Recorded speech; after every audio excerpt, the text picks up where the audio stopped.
Go to My Computer Career and take the free career evaluation. You could start your new career in months, not years. Take classes online or on campus, and financial aid is available to qualified students, including the GI Bill. Now is the time. mycomputercareer.edu. The brand new Dollar General Distribution Center in Blair is now hiring. Starting wage is up to $22 per hour with benefits including medical, dental, vision, 401k, and a $2,000 sign-on bonus. Apply today by texting DG Warehouse to 25000 or online at dollargeneral.com/careers. Again, apply today by texting DG Warehouse to 25000 or online at dollargeneral.com/careers. Dollar General can't wait to have you become a team member at their brand new distribution center. Peerless Energy Systems is Nebraska and Iowa's locally owned and operated authorized solar air compressor distributor. Peerless Energy Systems provides products and solutions for compressed air systems, helping companies in manufacturing, food processing, transportation, auto body repair, car dealers, and more. Driving industry efficiency through service, support, and relationships, let Peerless Energy Systems help you increase efficiency with your compressed air systems today. PeerlessEnergy.com. Hey everyone, Josh Peterson here for my friends at Kugler Vision. Let us talk about the three most surprising things about modern LASIK at Kugler Vision. The first, how fast that LASIK procedure is. With Kugler Vision's leading edge technology, we're talking just a few minutes per eye. Incredibly speedy. And how about this for number two, how comfortable the procedure is. So often from their patients, they hear, wait, that's it? It's over? They make sure that you're relaxed and comfortable, as well as knowing exactly what is happening. And this, for number three, how quickly you can get back to normal life. Patients typically drive themselves to Kugler Vision the very next day for their follow-up visit. So you're back in action less than 24 hours later. Kugler Vision right now, they have special pre-summer savings on modern LASIK or any of their other advanced vision correction procedures. If you've ever thought about fixing your bad vision, the Kugler Vision Eye Analysis is your first step. Do so today. Schedule one online at kuglervision.com. Hi, this is Doug Nodgard with Equitable Bank. Great service never goes out of style. When the digital age dawned, many said computers would be able to handle many of the interactions that used to take a person. Boy, were they wrong. How many times have you called your bank and gotten a recording to press 1 or 2? Not at Equitable. Not only does Equitable answer your call on the first ring, it's answered by a human being. That's because Equitable Bank values its customers. Equitable Bank, we take banking personally. Member FDIC. I know I need to pay attention to my health, but I just can't seem to find the time. Between rushing to work and taking care of the kids, there's not much time left over for me. So I decided to start small by eating more fruits and vegetables and being more active. And then I got the family to make some changes too. We started by keeping a bowl of fresh fruit on the counter, and I limit the amount of sweet snacks I keep in the house. I've also found some creative ways to add more vegetables to our meals. We're taking more walks, and on the weekends, we head down to the pool at the rec center. It doesn't happen every day, but it does happen. You don't have to change your entire life to be healthier. Just make some simple changes and include your family. You'll see how easy and fun it can be. You can make a difference. Eat smart, play hard. And when you do, your kids will too. A challenge from USDA. Hey everyone, Josh and John here for the FanDuel Sportsbook. Get ready for the NFL season with incredible offers from FanDuel, America's #1 sportsbook. Right now, new customers can bet $5 and get $200 in bonus bets guaranteed. Plus, all customers who bet $5 will get $100 off of NFL Sunday Ticket from YouTube and YouTube TV. Go to FanDuel.com/1620 and kick off the NFL season with offers you don't want to miss. 21 plus and present in Iowa. First online real money wager only. $10 first deposit required. Bonus issued as non-withdrawable bonus bets that expire 7 days after receipt. Restrictions apply. See terms at FanDuel.com/sportsbook. Gambling problem? Call 1-800-BETS-OFF. NFL Sunday Ticket offer ends 9/18/23. No refunds. Terms and embargoes apply. $100 off NFL Sunday Ticket, not YouTube TV. YouTube TV base plan required to watch YouTube TV. Redemption requires a Google account and current form of payment. Commercial use extended. Subscription renews. Cancel anytime. The Zone Hotline is powered by 42 Degrees. The Source. By your mom's house. Make the right call, fans. The Rooferees at John Higgins Weather Guard. Rooferees. 1620 The Zone. 7 on every snap. Second down and 9. They'll pitch it. Now they'll throw it back to Sims. Sims can't grab it. And he does finally delivers. End zone touchdown. Wow. Alex Bullock. Wide open. Play fake. Kelly McManus delivers. Sideline. Intercepted. Wow. Omar Brown. Read it. Reacted. And gobbled the football up. His first field goal of the day. This one from 27 yards out. And it's good. 10-3 Nebraska. 12:42 to play in the fourth.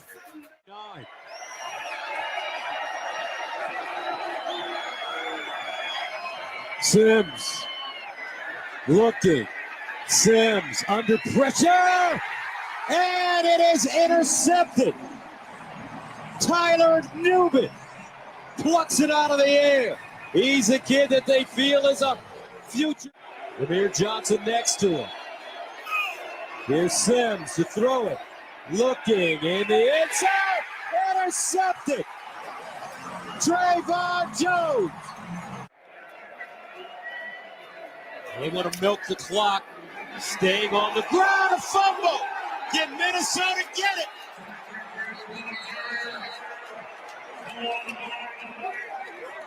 And they do. Gophers with the football. What a turn of events. Kelly McManus looking. End zone. Touchdown. Gophers. Daniel Jackson. He got a foot in bounds this time. Sims, remember, he's a prolific runner.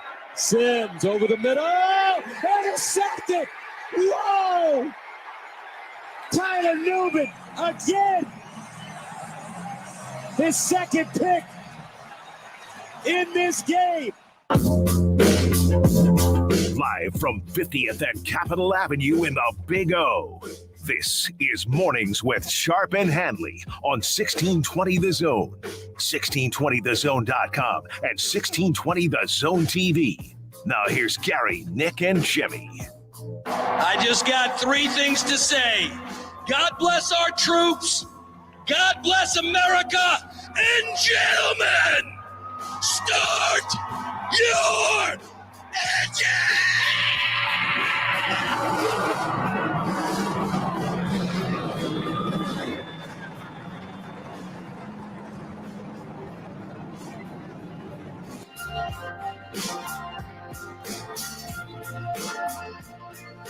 After a 5-hour break, we are back with more Big Red Overreaction on 1620 The Zone.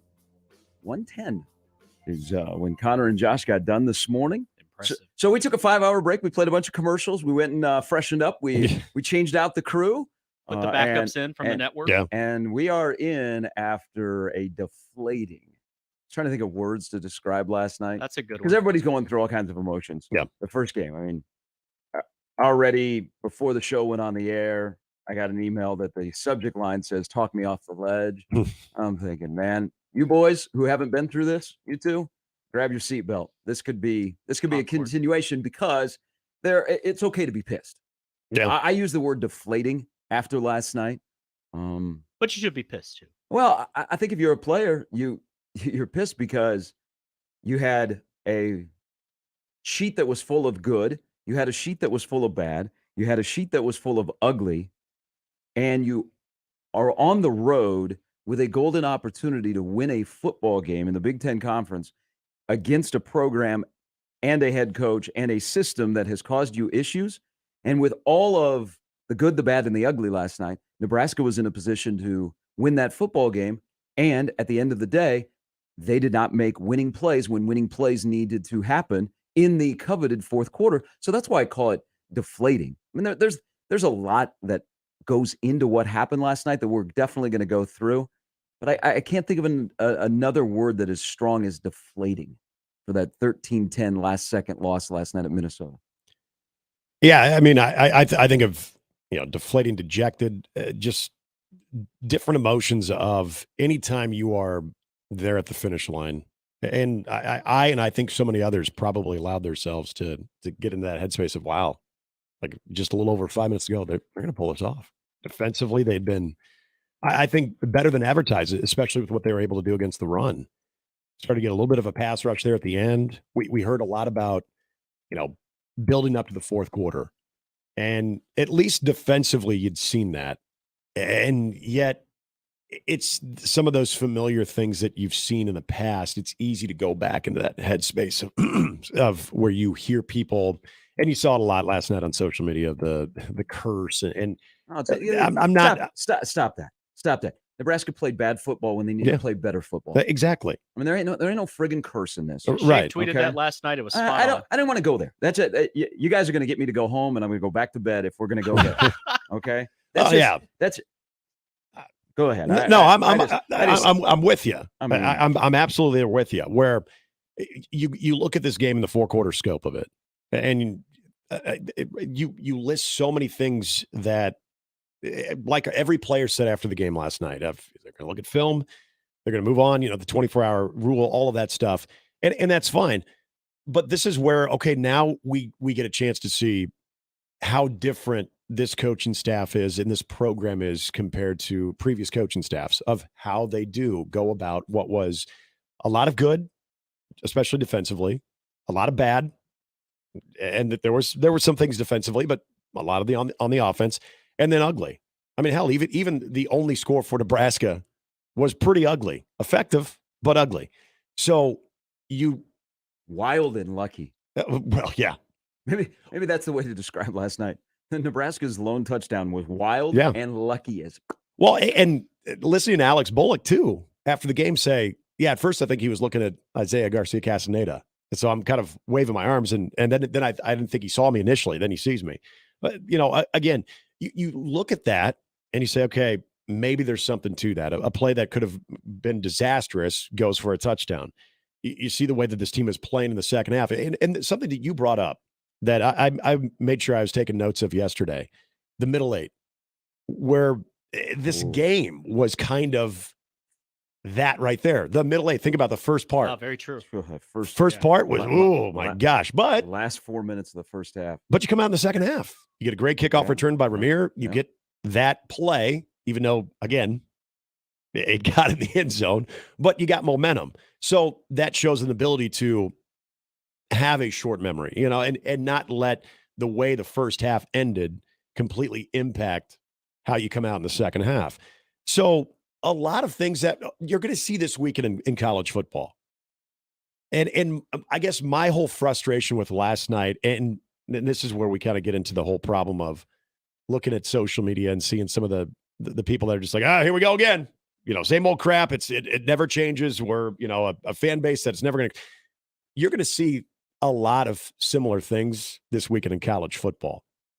It's week one. It is college football. There are things that unfortunately just happen. Yeah, it's happened to this program a lot, but this is where you say new coaching staff, new players. Yeah, some of the players have experienced this before, but now I'm curious what these next 6 days look like for Nebraska. That's how I look at last night's game, because like any first game, you think PJ Fleck's saying, it was all great. It was all good for us. No. Well, if there's an indication. So I'm going to get to a point here. Matt Rule in the post game, to have a deflating loss like that to begin your tenure at Nebraska, looked like a guy that knew what happened. Like, what wasn't deer in the headlights look? Right. So he knew what happened. And so he can use this as a teaching moment. But like games like last night, and especially if you just got here and that was your first game, you understand the past, but you have to move forward because you believe in what you're doing. For a lot of us that have been around this program and through what happened last night, and that's a familiar script, your reaction is going to be different. I always think about, and then to kick off the season before we have some substance and things we can look at and try and project and see things grow. Like doing Big Red Overreaction. Big Red Overreaction was fantastic last night. I love that everybody was drunk. Okay. If you were sober, you were calling the wrong show. So Connor and Josh handled that great. I mean, they're a great pair together. That was how that show is supposed to be done. It was, people are upset. People are pissed off. They're drunk. Some people had a nice little balance. But I think of a game like last night. To kick off the season, you have to do a couple of things. And you had some same old Nebraska football, and you had some new Nebraska football. It's better in a game like that to begin the year where you step back and you sit on it and you think about it last night, and you don't have to be on the air in front of a microphone or have to be at a keyboard on your Twitter account or Instagram or Threads or wherever you might be today. And you start to think about, okay, let's ask the questions about why certain things happened last night. And before we can do that, we have to rewind the tape. Think about, and I'm going to frame the conversation, the majority of the show today, of things that you saw last night. Now, some things were new and positive. Some things those are our concerns. Some things crept up that you went, ooh. But think about the chatter in the last month out of camp of everything that they were trying to tell you that kind of came to fruition last night. Whether it be, man, the defense has had a really good camp. Yeah. Anthony Grant fumbles, which Rule making that public, Minnesota was hunting for the football. Now, I think Wally made a great play to force the fumble. But when you're a head coach and you say that publicly while a guy's not playing, and all of a sudden you don't know who your number one running back is, so Anthony Grant is getting more touches and he's fumble prone, you don't think that's on the bulletin board with Minnesota? But think about things that were said during camp from players and coaches in the last month, and then apply that to what you saw last night. And then also think about what we all said pregame. Everybody thought pregame. And I think it's important when you look at a game like last night, which is just the first friggin' game of the season. Okay? If that determines the rest of the season, you're doing it the wrong way. And it's not us, it's the guys that are in charge. Is you have to have a starting point to understand last night. And there's the good, the bad, and ugly in this statement. A starting point to understand where the program is in terms of players, skill level, and development. So I think if you start there as your baseline, then some things last night start to make sense. I think the only thing that happened last night in that game that was different from the vibe you got in camp was Jeff Sims' arm. Yep. Because last night, Jeff Sims beat two teams. He beat Minnesota with his legs. He beat Nebraska with his arm. Yep. So perfectly put. That's kind of how a morning after a game like that, I think, should be handled. I'm okay with people overreacting and this is doom and gloom and it's the end of the world, because some will believe, some don't. But there was enough stuff last night, and it's got to be cleaned up, that at least gives you hope that you go, But then there are some key things, and number 7 is one of those that you go, uh-oh. But again, that's the first time that Rule has said, trust me, Jeff Sims is different. Georgia Tech tape don't lie in terms of throwing a football. We got a Jeff Sims passing problem. It's not entirely him. We got a skill problem in the passing game at the University of Nebraska. That wasn't new. No, and that was I said that from the jump. They got a deficiency at wide receiver. Yeah. Brother, they got to find somebody, because that is going to hamstring that team. If you have a quarterback, that decision-making is at the bottom of the spectrum. Right. And this is where I look at who was involved last night in the passing game. And you see one of the earlier catches, well, better yet, They had Tommy Hill involved in the passing Tommy game. Hill, who beat his man. To go deep. Yeah. What are we doing? And Heinrich Harburg's out there. That's called desperation. Yeah. Yeah, what Harburg had as many receiving yards, when only 2 guys had more than him. Yeah, I mean, well, Heinrich Harburg he had a completion. That told you everything you need to know right there, Nick. Before tight ends or Billy Kemp? Well, and who? Yeah. No, who? Tight ends. Did they play last night? Yeah, exactly. One of them was open in the back of the end zone. Right. One of them also committed a key penalty. That's a surprise to me that tight ends were like not to be found. And they have to be. They have to be a part of this. I mean, if you weren't overly concerned about the wide receiving position going into last night, you are now. And that again underscores the importance of having Thomas Fidone, Nate Borkature, being able to get guys involved as pass catchers. Like I'm watching Thomas Fidone.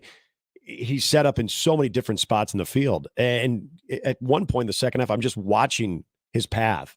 And whether it was just even downfield run blocking, or was he in position where Jeff Sims was even considering going his direction? Because there's a couple times that I felt like he at least was able to kind of post up.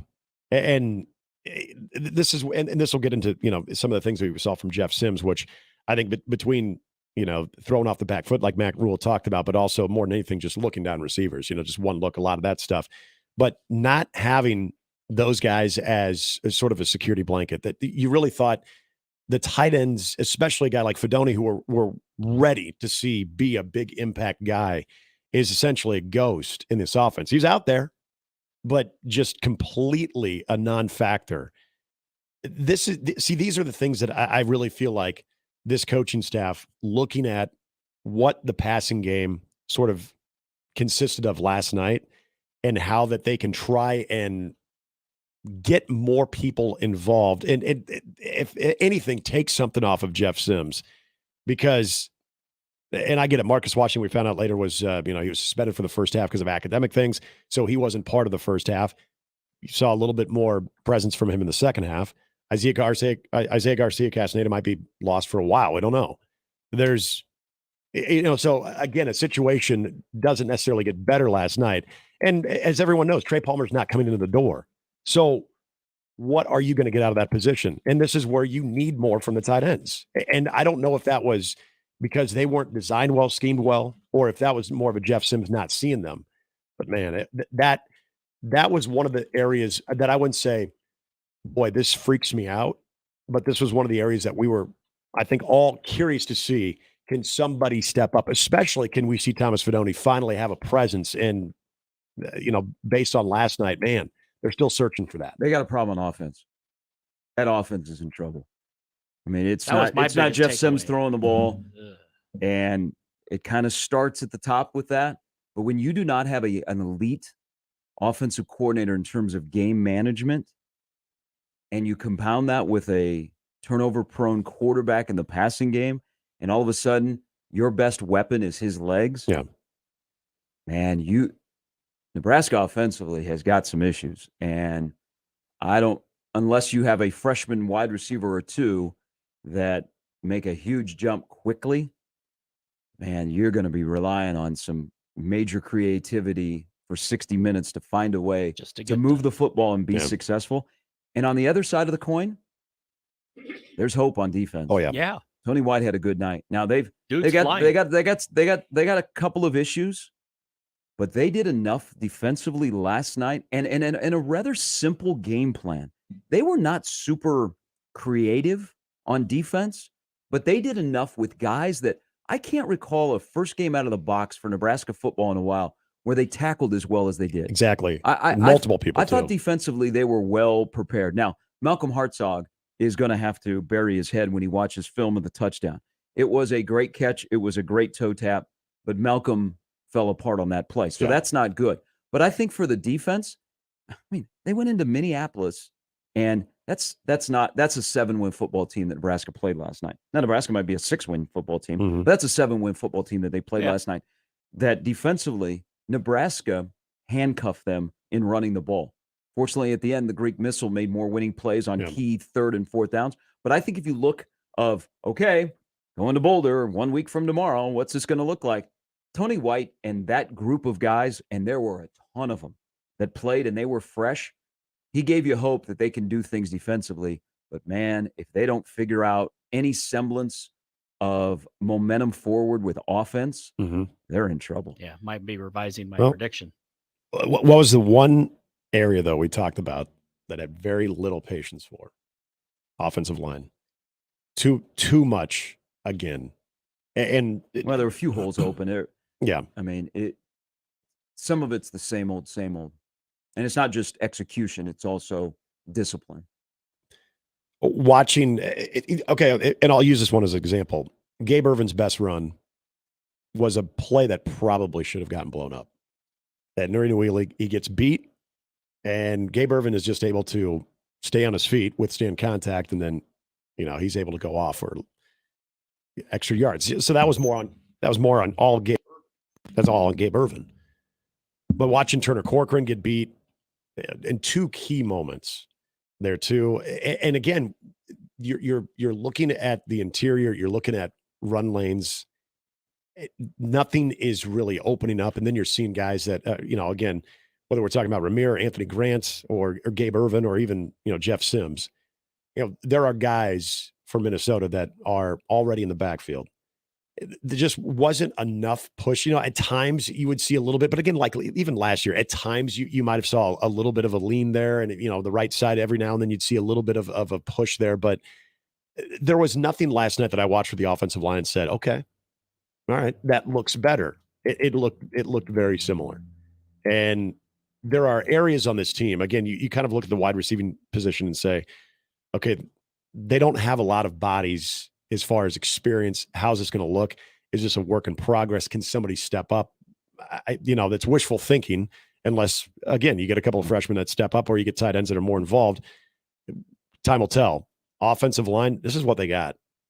This is what they have, and this is what they've had for a while. Now, Teddy Prohaska obviously can hopefully at some point give you a little bit of a spell there, but man, that to me was the one big area that I needed to see early on, and I just did not see any big strides at all. In fact, it looked the same. You know who I need to apologize to? I might have to apologize. Jimmy, you got to check the stream. Man, we got people that are losing their mind. We got the video going. No, we got the stream on the app. We got to fix that, or at least double check it. And so I can tell Dale that maybe Dale's got to buy a new phone today. I do need to apologize about something that I brought up yesterday on our show. I brought up on the roundtable. I am apologizing to him 30 minutes into this show.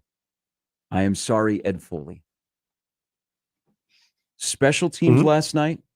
Now, this is all part of the deflating of you did enough, you didn't do enough, and then you're like, special teams were darn near perfect last night. Like in coverage, in punting, in Alvano hitting a couple of, 2 for 2, a PAT and a field goal. The blocking. You look at, what there were 3 times Nebraska kicked off. There were 3 times they punted. I said Buschini is going to be a weapon. Yep. He's a dude. Yep. You got a ballot for the All Big Ten. You might want to grab your pencil and put Buschini on punter right now. And then as the season goes along, you're going to put him in ink. 3 times kickoff punts. Minnesota started inside of their own 20. Yes. I thought special teams last night for the first game was darn near perfect. So if you want to grab something and go, okay, usually in the first game of the year, what is shoddy? Special teams. Yep. Well, that didn't appear to be the case last night. The only one was the Emmett Johnston one where it got out to the 18-yard line, but that's going to quickly erased by Ramir. Yeah. So special teams was really good and on point, and then back to the tackling. Usually in the first game of the year, because you haven't been going at full game speed, replicating an opponent, they were good at tackling. So those are like 2 that's on the list of the 2 good. But I am apologizing to Ed Foley because I thought special teams would be, under the gun, and they showed up last night. They gave you opportunities in that game to have good field position. It's just fourth quarter was not the fourth quarter that Matt Rule has always talked about, even though that was a game that he talked about. That was a Matt Rule game last night. They were methodical. They tried to establish an identity. Took the crowd out of the game. And that's why it's deflating. Is they were physical, they were methodical, and they kind of told you, here it comes. And they lose a football game 13-10. Think about going into the locker room too.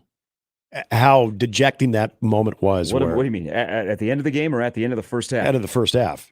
How dejecting that was. Yet you're looking up at the scoreboard. And this was kind of funny during the broadcast where you had what I think was the more accurate way of looking at it. And that was Joel Klatt. Gus Johnson says, really lauding Nebraska for only being down 3. And Joel Klatt's like, yeah, but boy, you're going in with a pretty bad taste in your mouth. And he was right. You really were. But it wasn't that Gus Johnson was completely wrong either. I mean, as bad as that moment was, you look at the body of work in the first half. And again, a lot of this was defense, but you were also, kind of looking at what Jeff Sims was giving you offensively with his legs and thinking, okay, You're saying clean it up. can and he play hold better. up? But yeah, like, and so that was more than anything. I was curious, okay, how are they going to go into the locker room with just an absolute gut punch of a moment there of how do you respond? And then going back to your point, special teams sets the tone right away. You get Ramir getting you in field position. Before you know it, you're in the end zone. And so that, I thought that was encouraging. The way that they were able to respond, the way that they were able to be like, yeah, okay, that is what it is. And, for the most part, I thought Jeff Sims in the third quarter, you did have, well, there was the 1-3 and out. Now that was actually in the fourth quarter where they go pass. Third quarter that no one decided to block. Right. I mean, and yeah, so I mean, he was. I think he took one bad sack, but yeah, there were moments where just nobody was blocking. So I felt like, okay, at least there was a bounce back response. The defense, they kind of picked up from where they left off. Then you lose your leader one of your leaders on that defensive front. And again, stupid play. It was. And, with the new rule now where, you can now review it to see if you're going to be, able to come, start that game next week. That's not, they're not overturning that thing. They're not saying, that was a bull crap. That was the right call there. But give Cam Lenhart, Blaze Gunnerson, Nash Hutmacher, give those guys credit, because I didn't see much of a difference of what you were seeing in the first half when Ty Robinson was in there. So again, those are good things. There is, at least when I think of the mental part of it, because I think that's where a lot of people want to go with when it comes to Nebraska losing games like this. How are they mentally? Well, I'm looking at some adversity throughout the game, and for the most part, seeing a pretty good response. It's just those key moments there towards the end. And you can go all the way back to the end of the first half. You get that, you're at the 1 yard line. Worst case scenario, if whether he scores or not during the review, you can't have that false start. You can't. We had bad football IQ. I don't care. Yeah. You had bad football IQ from the headsets and the helmets. Yep. And it cost you. Nebraska. See, that's the whole part of the deflating thing. Nebraska left a lot of points on the field last night. Okay. They went to Minnesota. They lost a 13-10 game where they clearly did not play well, but they played better than the team that beat them. Yep. I agree. And that's not saying a lot, because both teams were not, that was a UGLY game. Yeah. But you left points on the field last night. PJ saying, how'd we escape? That's good. Yeah. And if Nebraska wins the football game, yeah, you don't even think about, man, get the heck out of Hennepin County. Get home now because they're going to throw you in jail. Yeah. PJ Fleck, last night in the post game, he didn't say it, but he knows, he's smart enough. They didn't play well. They got beaten a lot of phases, but when it mattered most, they made the winning plays. Mm-hmm. And that's why they're 1-0 and Nebraska is 0-1. Nebraska's got to figure out, in a good teaching moment, an opportunity to get ready for Colorado. But they got to stare in the mirror, because that offense is got some problems. I just don't know how consistently right now they can do things on offense that give you hope. I mean, they're gonna have to go into the lab, but they're gonna have to go into the lab and take a deep dive with their OC on, let's see what we do well. Yeah. Because I thought Rule and Satterfield combined last night. There were moments where it was helter skelter. The clock management, and also, and I know we got to go to break here and we'll take calls and all that kind of stuff. Did it seem to you guys that Nebraska really struggled with the new clock rules? Yes. That was, I did not see that coming. Yeah. But that was a major issue for that offense. Okay, the dagger interception. That was, remember, they called the timeout because they were down to 5 seconds. They broke huddle after a first down. They call the timeout. Out of the timeout is where you get that interception. That gives Minnesota the ball and eventually the tying touchdown. And that was one of, I think, at least 4 that I can remember where they were coming up to the line of scrimmage either extremely late or a little bit discombobulated. Everything just looks very rushed. Yeah, like you said, helter skelter. Yeah, I don't know about that. I would say Jamal Lord 2.0 walking out of the huddle, and before they even got to the line of scrimmage, he was staring at Marcus Washington. Well, yeah.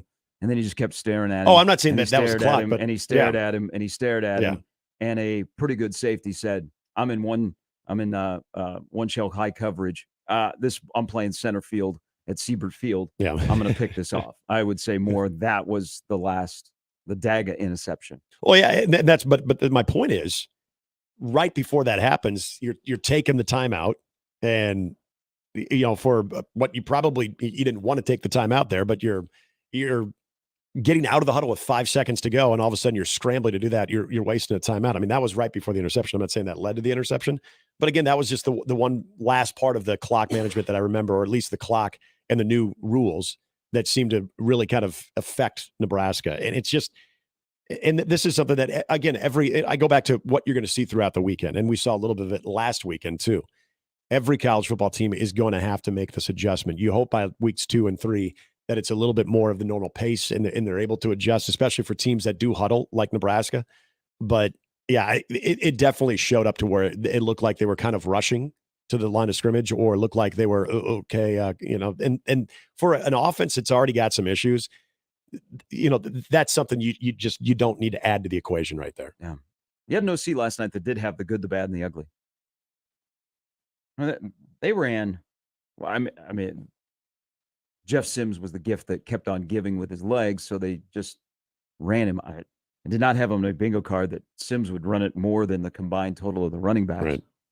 But they did do some creative stuff with him on the ground. I also kind of think about to that interception he threw.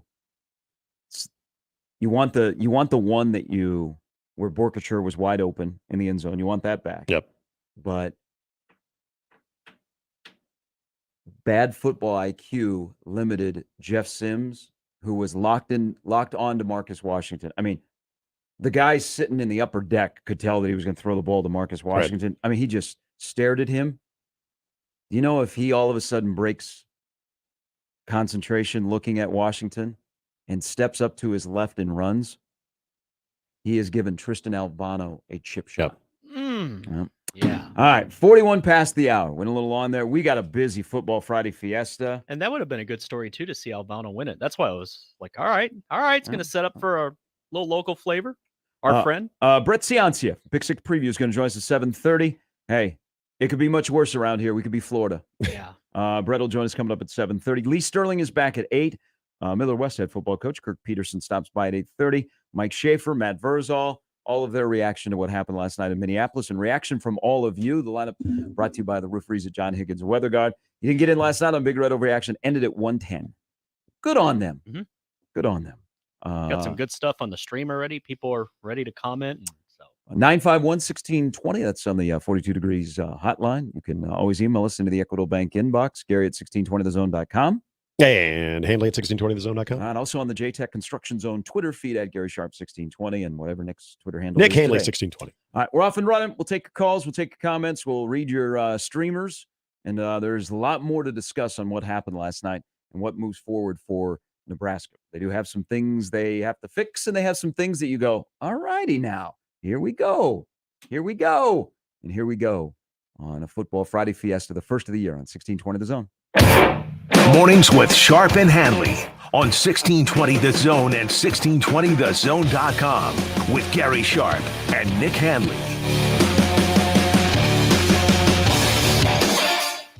Big names, big games. We've got them all. 1620 The Zone. Happy birthday to us. That's right. We're turning 50 this year, and we're celebrating with you. Introducing my new birthday cake streusel, topped with vanilla cake and crunchy streusel, a swirl of white icing, and showered with rainbow sprinkles. Paired with our classic combo, the one that started it all, and your favorite one-topping pizza. Happy birthday feast. Enjoy one today. Godfather's Pizza. Do it. Hi, everybody. Kent Pavelka here to talk about your local concrete experts at Everlevel Concrete Repair. Now, if you have cracked or uneven concrete, Everlevel can do it all with their complete repair solutions. They fix cracks, lift sunken slabs, and protect the surface, all at a fraction of the price compared to replacement. And better yet, they offer long-term transferable warranties. I'm so glad I chose Everlevel for my driveway. Give them a call for your free inspection. That's Everlevel, Everlevel, Everlevel. Try saying that 3 times fast. Families who travel to Ronald McDonald House Charities in Omaha are facing extremely uncomfortable situations. Their child is sick in an unfamiliar city, unsure of how to handle it all. But when they walk in our doors, they can find comfort in the little things. A quiet moment away from the beeps and buzzes in a hospital room. A calming voice saying, "It'll be okay." Help us provide the little things that make a big difference. Support a one-night stay for a family in need by visiting rmhcomaha.org/radio. A team succeeds when they work together. Banking's no different. At UBT, we're in your corner for every financial move you want to make. Your money's backed by a roster of experts who put in the work to know you and your community. So whether you're opening a savings account, buying a home, or planning your future, you always know who to turn to. Working together toward your financial goals. That's a win in our playbook. Union Bank and Trust. Equal housing lender, member FDIC. Finding great candidates to hire can be like, well, trying to find a needle in a haystack. Sure, you can post your job to some job board, but then all you can do is hope the right person comes along, which is why you should try ZipRecruiter for free at ziprecruiter.com/free. ZipRecruiter doesn't depend on candidates finding you. Its powerful technology identifies people with the right experience and actively invites them to apply to your job. You get qualified candidates fast. So while other companies might deliver a lot of hay, ZipRecruiter finds you what you're looking for. The needle in the haystack. 4 out of 5 employers who post a job on ZipRecruiter get a quality candidate through the site within the first day. ZipRecruiter, the smartest way to hire. And right now, you can try ZipRecruiter for free. That's right, free. Just go to this exclusive web address, ziprecruiter.com/free. That's ziprecruiter.com/free. ZipRecruiter.com/free. Don't miss this week's Zone Deal.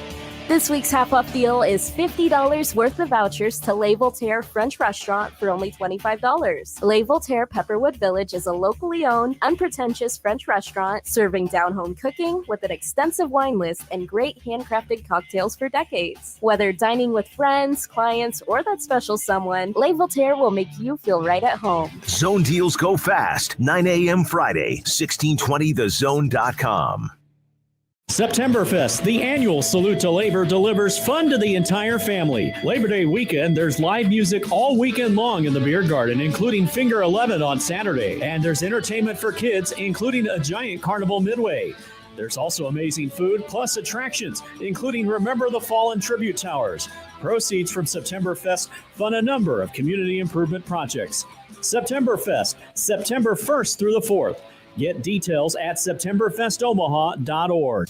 Now back to mornings with Sharp and Handley on 1620 The Zone.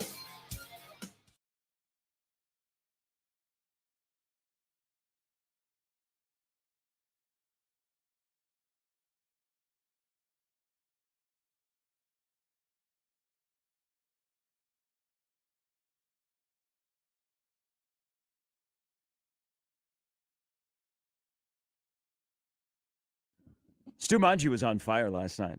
Eric was just firing off tweets, factual tweets.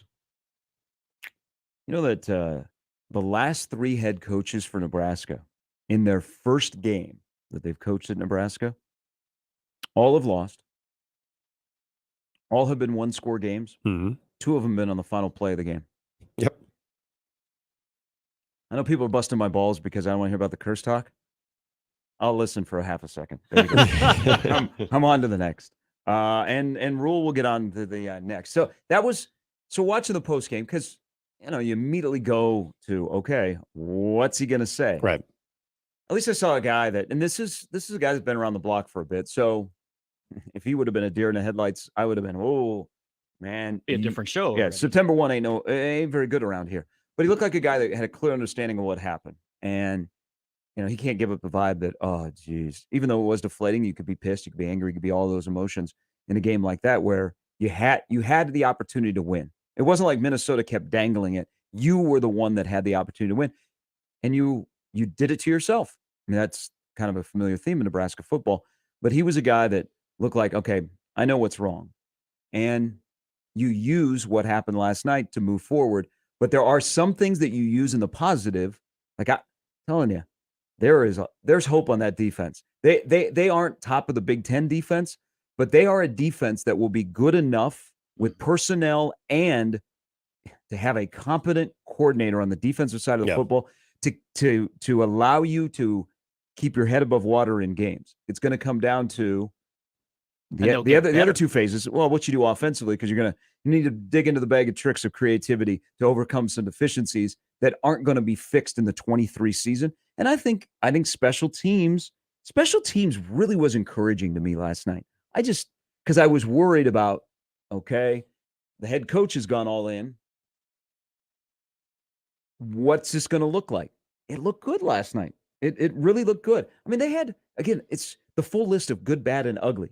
Yeah. There were, when was the last time, and again, this is first game of the year, that you could say more than once, boy, the phases of the team are playing complementary football, whether it be a Ramir Johnson touchdown or a kickoff return. And then it's followed. It was wild. It was lucky, but it ended up in 6. They weren't taking it off the board. Yeah, it was a good design. The trick play where Sims finds Bullock wide open in the end zone. And then what happened right after that? Nebraska forced a 3-and-out. Yep. There was 2 times last night. And hey, Iowa JD, get off me. The baseline is low. There were 2 times last night that Nebraska, right after they scored, the defense forced a 3-and-out. I'll take that every day, brother. Yeah. And let me throw this one at you, too, on special teams. It's easy to look at, like, what Ramir had on the kickoff return. It's easy to look at what Buschini did, especially that first punt. But everything that was at least being down inside the 20. Hell, even Billy Kemp. Like, he was making quick moves. At least the ball was advancing a yard or 2, as opposed to, what the hell do I do? Oh crap, I'm just going to let the ball go over my head. So little things like that with the special teams. They only had like 2 things, like the Emmett Johnson kickoff return, and then that play where they were at the 1-yard line at the beginning of the game where he went, Ed? Yeah. What are we doing? Yeah, right. At least he didn't fair catch it inside the 5, though. So we'll take that. Well, so quickly on that. That's the balance of, I'm still trying to wrap my arms around rules philosophy, and I'm going to wait and see mode. On the fair catch. Is so the Emmett Johnson return that gets you what, from the 15 to the 18? Am I right there? Yeah, it was right around the 10, but yeah. So you're like, okay, it's not the 25. So it's the I give up 1 to get the other, where you get in Ramir Johnson kickoff return. Which, and good on Ramir, the way that he explained it, because they had it actually set up going to the left. He saw it was kind of congested there, so he made a quick decision. Got out to the right. So, yeah, like that is, and then the final kickoff where Nebraska was going to, hopefully be able to have a final drive. That one goes into the end zone, so you don't have to worry about that one. Yeah, there is part of me that if you are, say, tracking a ball around the 5, and especially, and a lot of this is going to be situational. If it's a line drive and you still got some room to work with, I get going ahead and taking it. Chances of at least getting to the 20 are probably good. But if that thing's hanging up in the air a little bit and you got them converging down on you and you're still, maybe tracking it around the 5, oof, boy, I'd take that extra, probably, assume you get about another 5 yards before you're kind of engaged with anybody. I'd take that extra 15 yards. So Nebraska with about 5 minutes ago last night has the ball on the 44. They're up 10-3. They allow 10 points and lose the game. Yep. Realize how sometimes that's hard to do. We haven't really dove into the Anthony Grant because this is now popping up in my inbox. I might be in the minority here.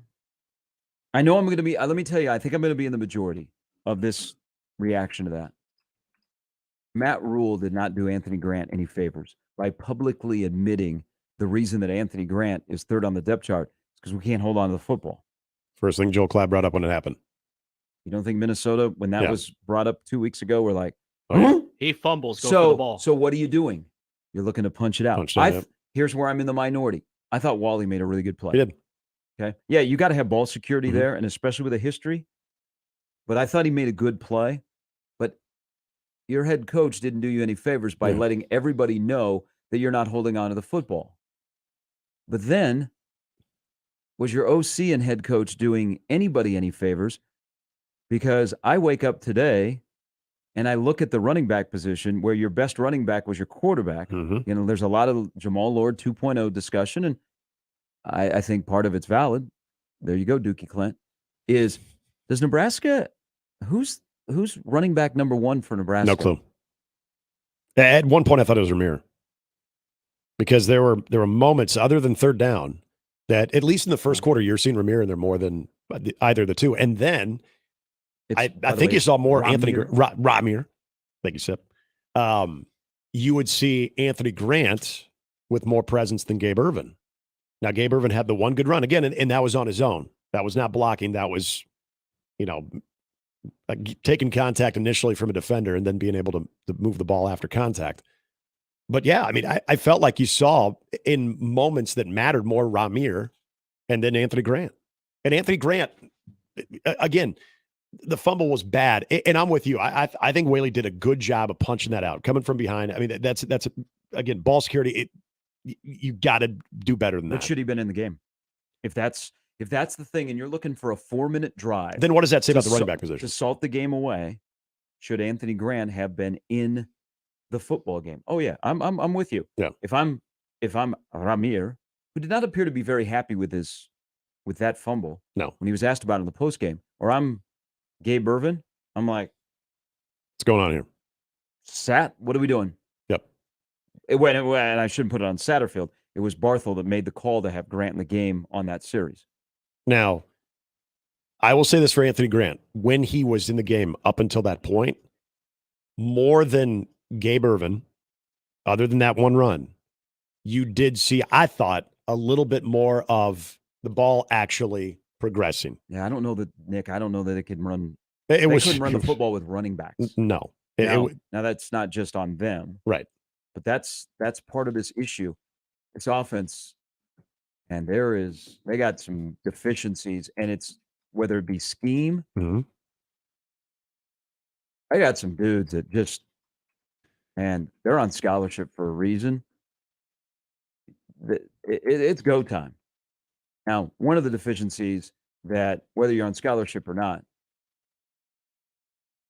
and this isn't anything new. We've been talking about it for a month. When you don't have a guy like Xavier Betts, somebody below the top off the door, just keep in mind, Nebraska last night, when they had to go deep, they had to bring Tommy Hill over from the defense to play on the offense. They're not super talented offensively against really aggressive cornerbacks because they get no separation. Mm-hmm. So you already have a quarterback whose decision-making, he's not a quick blinker, and then you got wide receivers that cannot separate. Bad combo. And you're locking on to guys. Yeah, all of those things add up, and you see what you have last night when you throw 3 picks. Well, and when you do finally get, Tommy Hill's separation, you underthrow him badly. I mean, that play was there. Mm-hmm. Yeah, I mean, that was a home run right there, and it's underthrown. And again, this is, I know it happened last night. I'm so many other players that I'm fascinated to see how they take a bad night. I don't think there's anyone more than Jeff Sims on how I'm really interested to see how he responds to this. I'm sticking with this.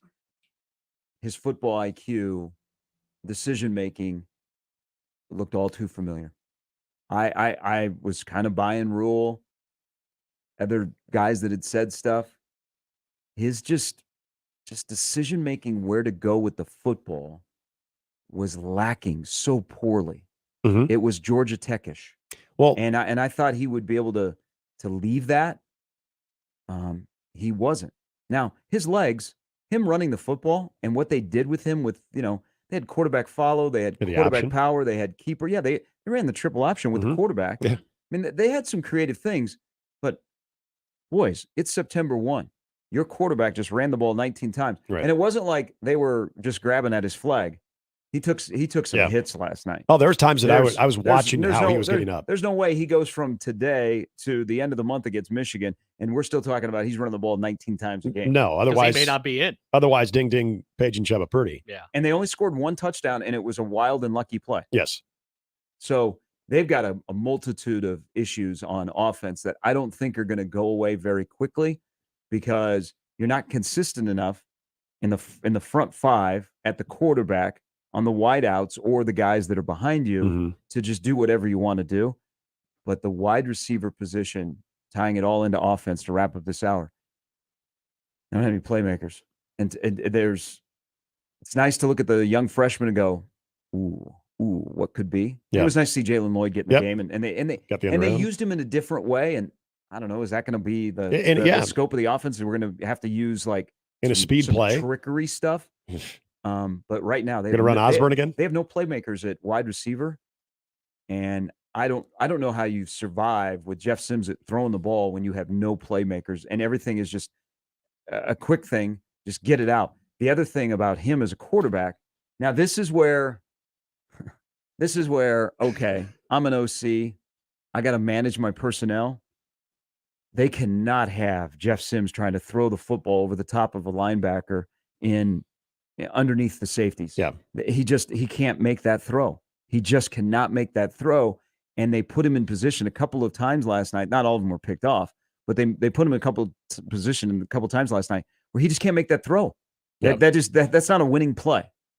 So they've got to go back into the lab and find the winning plays with the arm of Sims. Because I think he'll make winning plays with his legs, but not enough with his arm. The way they're set up right now. Well, and real quickly to kind of put a bow on this part, I want to go back to a couple of things in the football IQ part and the inability to look off defenders. So in the drive that Anthony Grant ends up fumbling, it was, I think, the first down that they converted. There was a little stop route by Ramir. If you watch the replay, as Ramir is coming out of the backfield, he's basically staring lasers into the back of Ramir Johnson. It's his eyes and his body never go anywhere else. It was well timed, and I know you chalked it up as a good throw because as soon as Ramir opens up, the ball's on time. So that was a good throw. The one to the Marcus Washington, which I believe was that was on the final drive before the interception. He gets Marcus Washington out on the right, man-to-man, one-on-one coverage, and throws it well. But again, he's eyeing him down. Defender just had no help on the top. So, and even the interception in the end zone. This is where we talked about, and we talked about this yesterday a little bit, and then way back when Matt Rule brought it up, the IQ in the red zone of knowing where to throw a ball, and when you're in the high red zone and you're in the low red zone, what you can and can't do. Whether you can't take a sack, it'll take you out of field goal range, or when you put the ball up inside the 5, you've got to make sure it's on the spot only your guy can catch it. If you're looking, other than the wide open player in Borkature, if you're looking at going that route with Castaneda in the back corner, you cannot underthrow that. And that's the thing. If you're going to go that route and completely ignore the wide open guy, that has to be back corner to where you can allow your guy to go up and make a catch, not in front of him where defender is cutting him off. Again, those are the little football IQ things that it just made you really wince last night. So there's a lot in here. I'm going to make this comment, and then we can go to break. And we can talk about it on the other side. We got Brett Ciancia coming up at 7:30. Is look at all of the stuff from Nebraska video-wise when you've seen Sims. Have you guys ever seen Sims if they've ever rolled the pocket out? Mm-mm. Isn't everything that you see in camp basically in the pocket? Yeah. Don't get super happy feet. Stay in the pocket. What if they rolled him out? What if they got creative and rolled him out? Is he enough of a quick thinker to diagnose the field? Because he had also issues last night with post snap reads. Yeah. Would that be a different look for him that might benefit him, or is it just going to be quick passing game? Just get the ball out into the flat and say, hey, these wide receivers or running backs out of the backfield, just go and make a play. I think you have to look at. I think you have to look at moving Sims around. Yeah. If that would benefit him at all, because he clearly is not going to be just a straight stand in the pocket, don't run guy for Nebraska to be effective. All right, 1 hour in the books. We get a lot of tweets and texts and all that kind of stuff that are backed up. We'll try and sift through those as we roll on. Whoa. Yeah. Oh, no. It's actually something. Does this concern Nebraska football? It does not, but it's worth pointing out that Nicole Arbach at the Athletics says the ACC presidents and chancellors have voted to add Stanford, Cal, and SMU to the league. Oh, happy Friday, everybody! All right, SMU boosters step up. You're not going to. I heard North Carolina was trying to block that last night. SMU will get no media money for 7 years.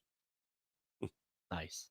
Well, you can't wait for Pony Express. Better step up their old SMU boosters. Get that payroll. All right, take a break. Brett Ciancia from Pick Six Previews, the first full weekend of college football. Some intriguing games tonight. Jeff Sims' old team plays against Louisville. That's one of the Friday night games, along with Miami and Miami. Plus a weekend of intrigue that includes Florida State LSU on Sunday in Orlando. There's Jimmy. There's Nick. I'm Gary. It's Mornings with Sharp and Handley on 1620 The Zone. Mornings with Sharp and Handley on 1620 The Zone and 1620thezone.com. Equitable Bank. We take banking personally. EquitableOnline.com. 1620 The Zone. Traffic. From the Backland Plumbing Time-Saving Traffic Center. We have no accidents to report at this time. You can expect a little bit of slowdown near 149th along Industrial Road. Then on Center, be prepared for some delays from 175th to 168th. And along 204th, be prepared for a significant slowdown near Q Street. As always, remember to stay safe and wear your seatbelts. I'm Chris Scott. This time-saving traffic was brought to you by IBEW Local 22. Does great pay, fully funded medical benefits, and a solid retirement sound good to you? IBEW has immediate openings for electricians. Invest in yourself with IBEW Local 22. Call 402-810-0789 or visit IBEW22.org today. It's our annual Labor Day sale at 42 Degrees, which means we're your source for incredible deals on the highest quality wellness products. Cube disposables as low as $9.99. Pick up some Kratom for only $12.99. Delta gummies starting at $4.99. And cartridges as low as $24.99. Choose from a great selection of pipes with prices starting at $9.99. See more at 42degrees.com. And we have the most knowledgeable, friendly, and professional staff anywhere. By your mom's house. Nicotine is an addictive chemical.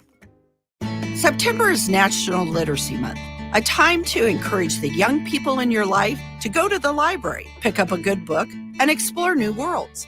I'm Jenny Benson, president of the Nebraska State Education Association. By getting books in the hands of kids, we can engage these young readers in their learning and help them see how school, community, and the world beyond are connected. Sponsored by the Nebraska State Education Association, aired by the Nebraska Broadcasters Association and this station. Can't get enough Cobb's? Enjoy the Cobb's Pizza Buffet every day from 11 until 2 at Cobb's at 181st and Center. Get your eat on with Cobb's specialty pizzas, mac and cheese, spaghetti, fruit, and a salad bar. Cobb's Pizza Buffet, 181st and Center. Prescriptions require an online consultation with a healthcare provider who will determine if appropriate. Restrictions apply. See website for details and important safety information. Subscription required. Price varies based on product and subscription plan. Hey guys, did you know there's a generic form of Viagra that works just the same, but is 95% cheaper? And you can get it online? Just go to 4hims.com/radio. Through Hims, you'll get a free medical consultation, discreet shipping if prescribed, a 100% online process, and trusted generic alternatives to the name brands at up to 95% off. That's right, get generic for Viagra, the same active ingredient as brand name Viagra, but for 95% less. It's the same medication, still prescribed by a licensed medical provider, but with zero copay, no expensive appointments, and no awkward face-to-face conversations. To start your free online visit, you need to go to this exclusive address, 4hims.com/radio. That's 4hims.com/radio for your free online visit. FORHIMS.com/RADIO. Let it fly. Your elevated sports bar experience. KOZ and Bellevue, Omaha, Council Bluffs. This is 1620 The Zone. And we're back. Mornings with Sharp and Handley. Here's Gary, Nick, and Jimmy on 1620 The Zone.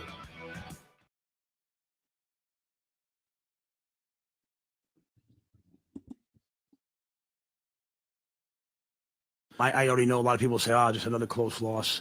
As I said to our guys, like we can be a really, really good football team. To think that we were minus, to turn the ball over 4 times, to think that we turned the ball going over in the half in the end zone, to think that we turned it over twice in the last 2 minutes of the game, and they still had to kick a walk-off field goal, really shows what I think we can be. But the defense was dominant for long stretches, stopped the run early, turned it into a drop-back game.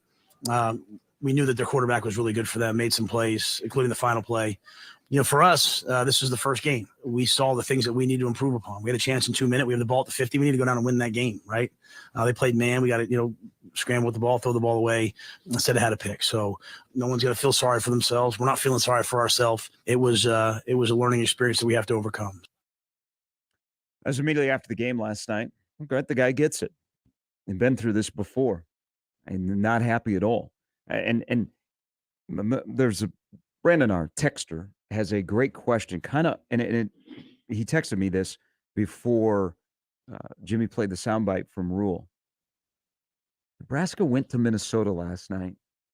They committed 7 penalties. Almost all of them were like in key situations, especially penalties that were in the red zone that all of a sudden changed the scope of what you wanted to do. They turned the ball over 4 times. They only scored 1 touchdown, and that was kind of on a fluky play. Osborne. Which at some point we have to talk about Fox's broadcast. Do you guys know that's a required thing now?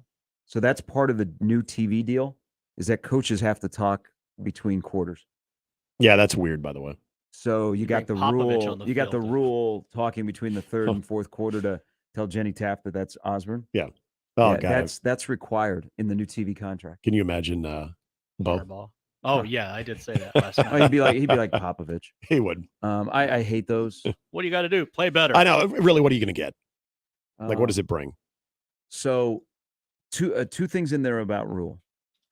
He knows that the Greek missile was humming on third down. Hey, Minnesota was good on third down, especially in the first half. They're 6 of 9. Now they finished 8 of 17, so you do the math. So they were 2 of 8 in the second half.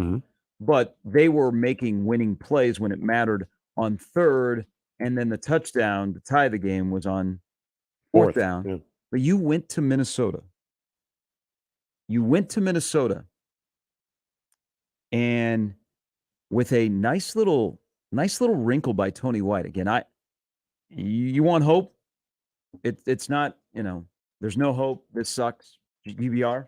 You want some hope? Nebraska has a competent defensive coordinator. I liked what they did to hold Minnesota to 2.2 yards per carry. 2.2 yards per carry. Their linebackers were pinching a little bit on the line of scrimmage. I didn't think Sherman and Borders had a very good night at all. They were not effective.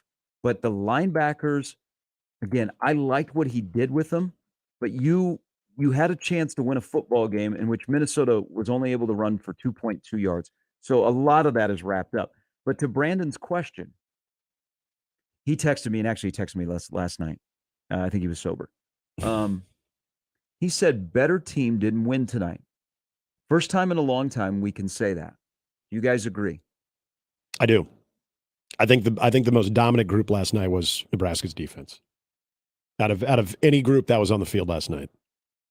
Well, Joel Klatt even said at one point in the second half, Minnesota can't run the ball. Well, and that's what they want to do. And that was and this goes back. If we can look at the numbers all we want. If you want to give the biggest tip of the cap to Tony White and what they did, Minnesota they don't stray from their identity. They did in the second half. You have 44 pass attempts to 25 carries. So this is a Minnesota team that is going to be about as balanced as you're going to see. Yeah, it's a 7-win Minnesota team. Yeah, and they got away from it rather early in the second half. I mean, Sean Tyler was not finding a lot. Their best running back, their best option at times was Kalikmanis on third down and using his legs. So right there to be able to, and I can't give enough credit to the guys up front as well. Between Nash Hutmacher and Ty Robinson, who was there, what you saw from Cam Lenhart, Blaze Gunnerson, I thought his motor was good, especially there towards the end.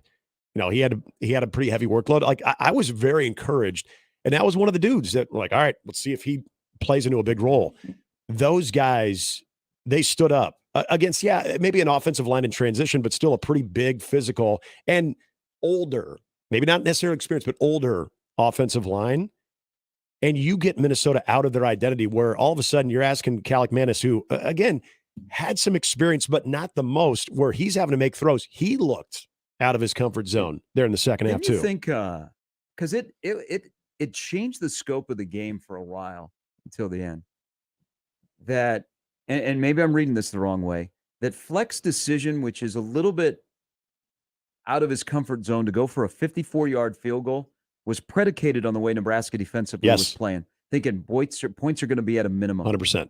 Because for a while, after they missed that field goal and really the whole field position game changed then, that was a key sticking point. I wrote that down, that watch this, and Nebraska really didn't have poor field position after that. But I thought, man, you're going for a 54-yard. I know he likes his kicker, but a 54-yard field goal, that's a tip of the cap to Tony White. 4th and 2. No. Was it 4th and 2 or 4th and 1 when they on their first field goal?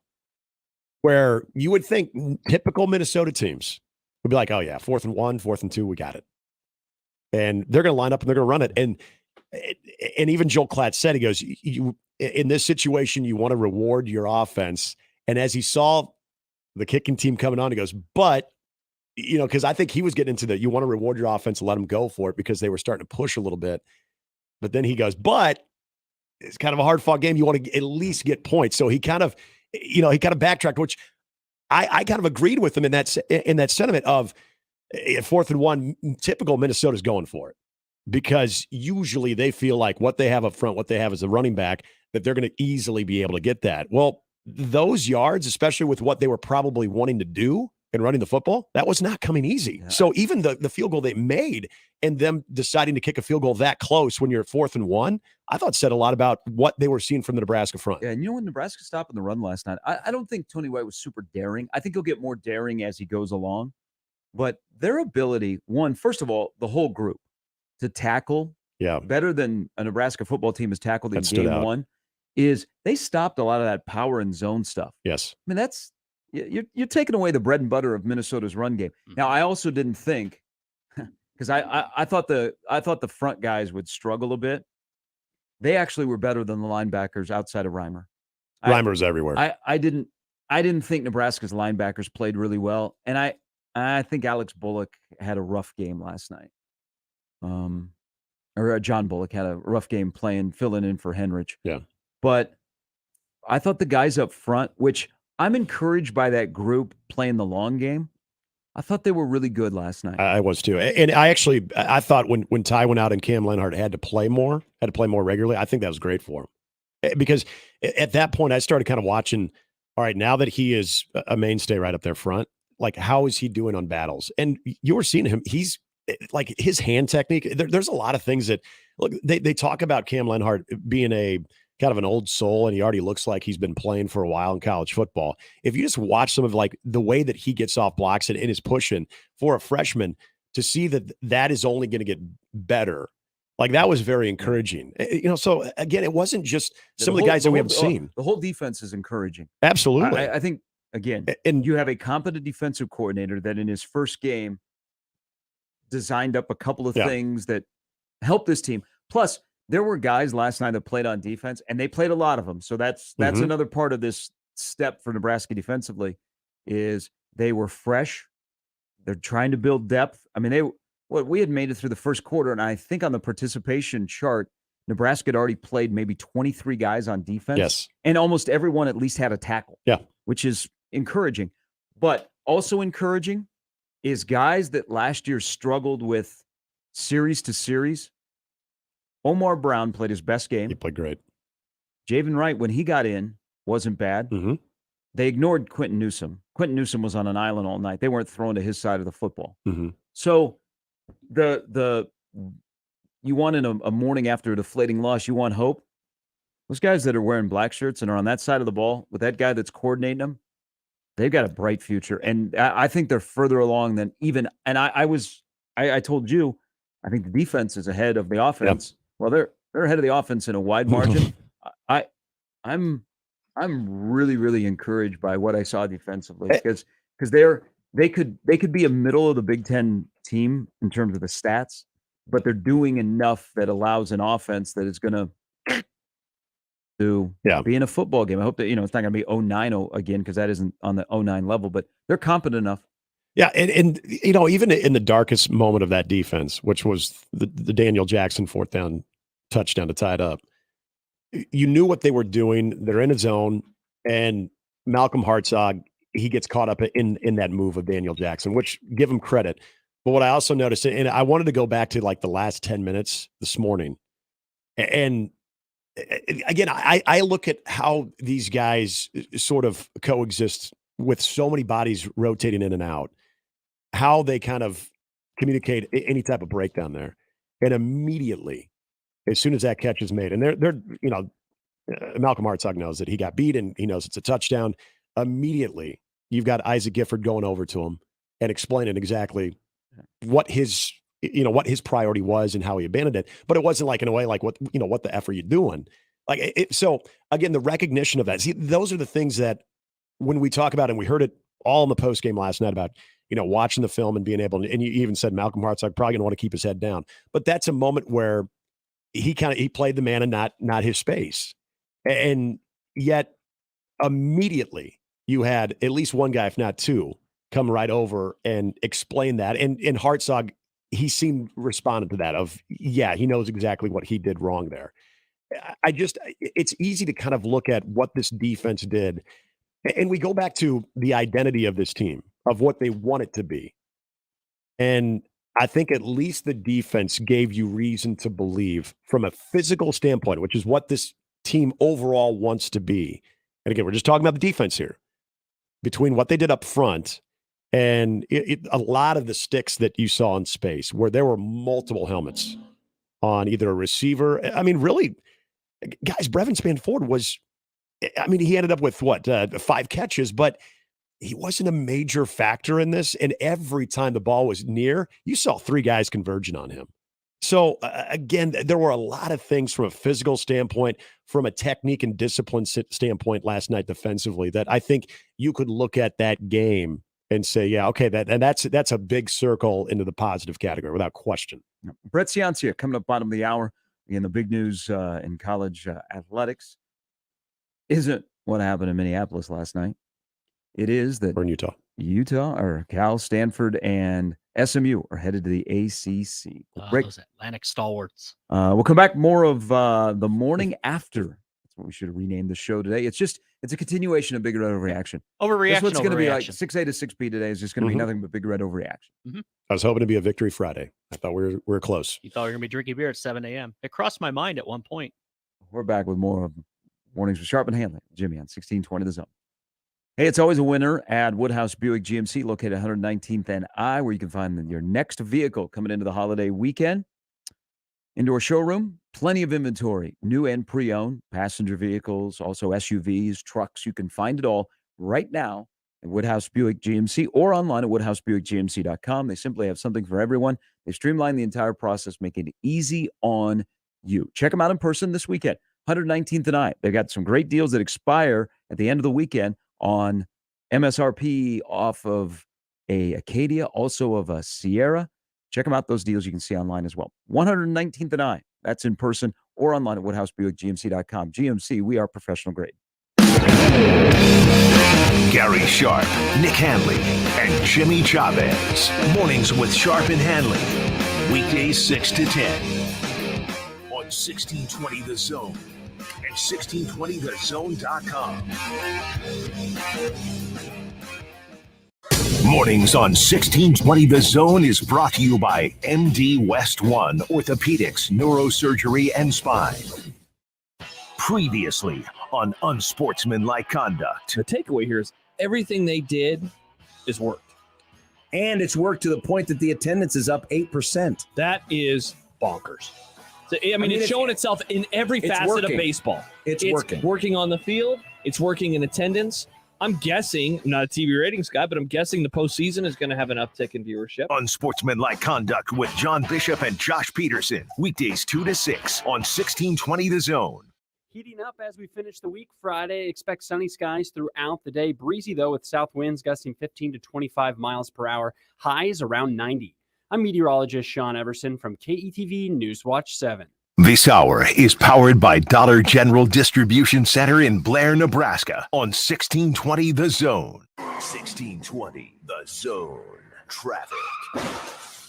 From the Backland Plumbing Time-Saving Traffic Center. We have no accidents to report at this time, but you can expect a bit of a slowdown from 94th to 75th along Dodge. Then on L, there's going to be some delay from 108th to 90th. And along Highway 370, be prepared for a little bit of slowdown from Richland Drive to 90th. As always, remember to stay safe and wear your seatbelts. I'm Chris Scott. This time-saving traffic was brought to you by Les Hills Harley Davidson. Why buy an HD certified pre-owned bike from Les Hills Harley Davidson? How about a 110-point quality assurance inspection, a limited 12-month warranty, and a heck of a lot more? Get details at Les Hills Harley Davidson, Glenwood exit off I-29, and at leshillshd.com.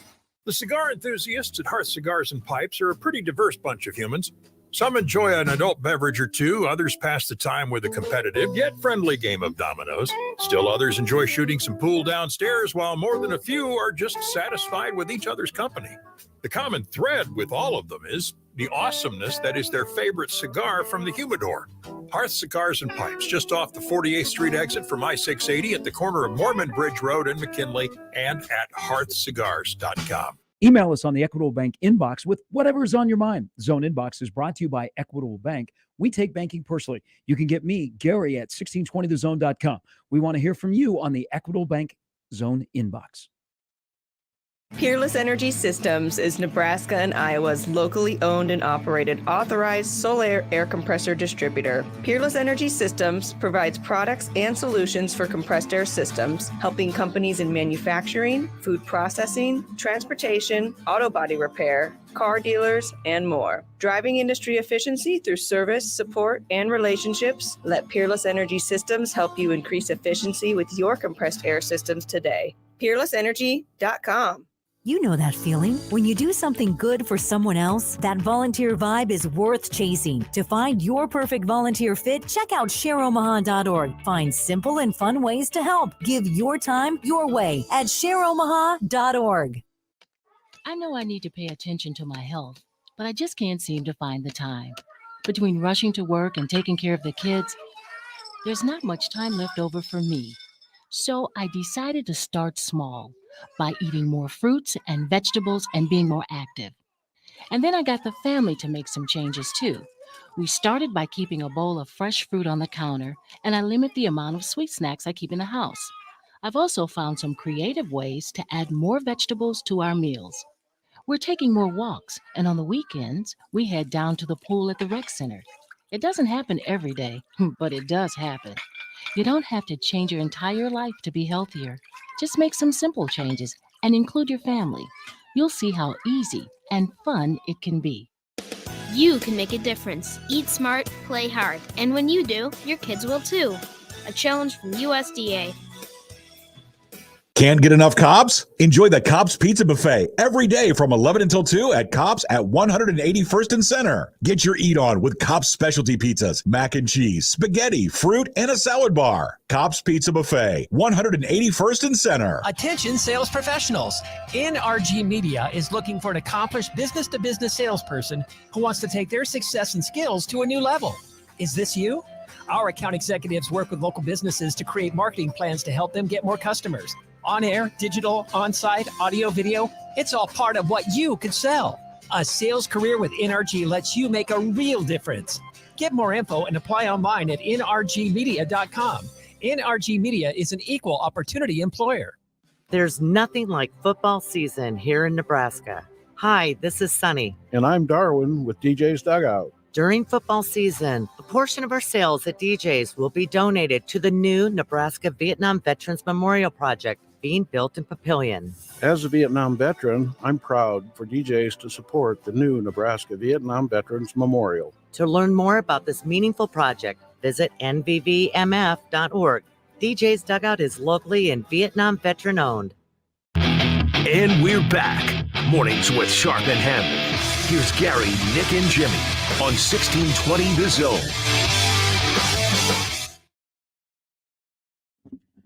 All right, part of the Football Friday Fiesta is our good friend from Pick Six Previews, Brett Ciancia. He joins us now ahead of a big weekend. My man is giddy. How we doing?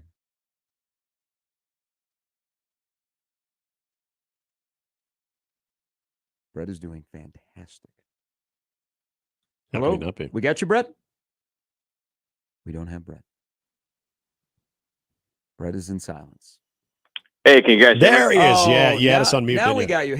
Hey, that was a great point. I appreciate it. You are coming out of the gates firing today. That ACC just wow. I get it. Hey. Yeah, no, thanks for having me on, guys. And week one is finally here. It's my condolences for the Husker fans. I can't believe another brutal loss. How does it keep continuing into another era, another season? They had that W wrapped up, and it's hard to see. You know what? You sound like somebody that should come to Omaha and sit in here and co-host a show. Hey, I loved being out there last year with you guys. It was a good time. I enjoyed our segment and getting to meet. But no, I'm just watching here as a third party. I had the Utah-Florida game on one screen. I had Nebraska-Minnesota on the other. A lot of good to take from that last night. I mean, the defense played strong, really neutralized Minnesota's rush game, which they've been known for decades. But just that crunch time, that killer instinct. Just I don't know what to say about it. It's just been years and years of this. I said this not really tongue in cheek, but factually. I'd rather be in Nebraska today than in Gainesville, Florida. What is going on with UF? Yeah, so Nebraska's in their first year. It's a transition year, first game ever under Matt Rule. This is year two for Billy Napier down in Florida. You'd expect to see a more confident team down there, given their resources, their history, their conference affiliation, top 5, top 10 recruiting classes every year, and they come out looking like that. And I've been high on Utah for years, so on that side of the game, I wasn't that surprised. I knew that even without Cam Rising, there's 21 other players on the starting lineup, and they're well suited to do a next man up mentality at quarterback and cover for him. But Florida, they just don't look right, and that's now a second year of that, and that's inexcusable at a place like that. And guy that gets a lot of credit, and I think rightfully so, Kyle Whittingham, the way that he handled Cam Rising's availability or lack thereof too. And it sounded like from what Bryson Barnes said after the game that he knew for about a week and a half that he was going to be the starter, but to use two quarterbacks to kind of say, all right, we're not going to replace Cam Rising, so we're going to kind of do it in a group. Not always the recipe for success, but what does that kind of say about Kyle Whittingham on how he managed that whole situation? Yeah, he was really great with that, with the management. I mean, we saw it last year too when Cam Rising was banged up in the USC game, the first USC game in October. Had a bye week, so they kept it under wraps, but he was really out for the next week. He was out for the Washington State game.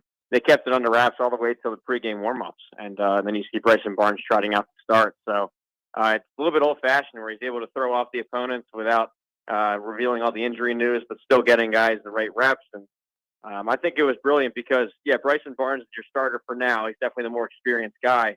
But Nate Johnson, that second quarterback there, the runner, he's probably their quarterback of the future. So to get them both number one reps for multiple weeks in fall camp was genius. Now they're ahead of schedule. Now they have game reps to build off. And, I haven't flinched on that. I think Utah's still a top 10 team where I have them, and I think they're going to be the Pac-12 champs.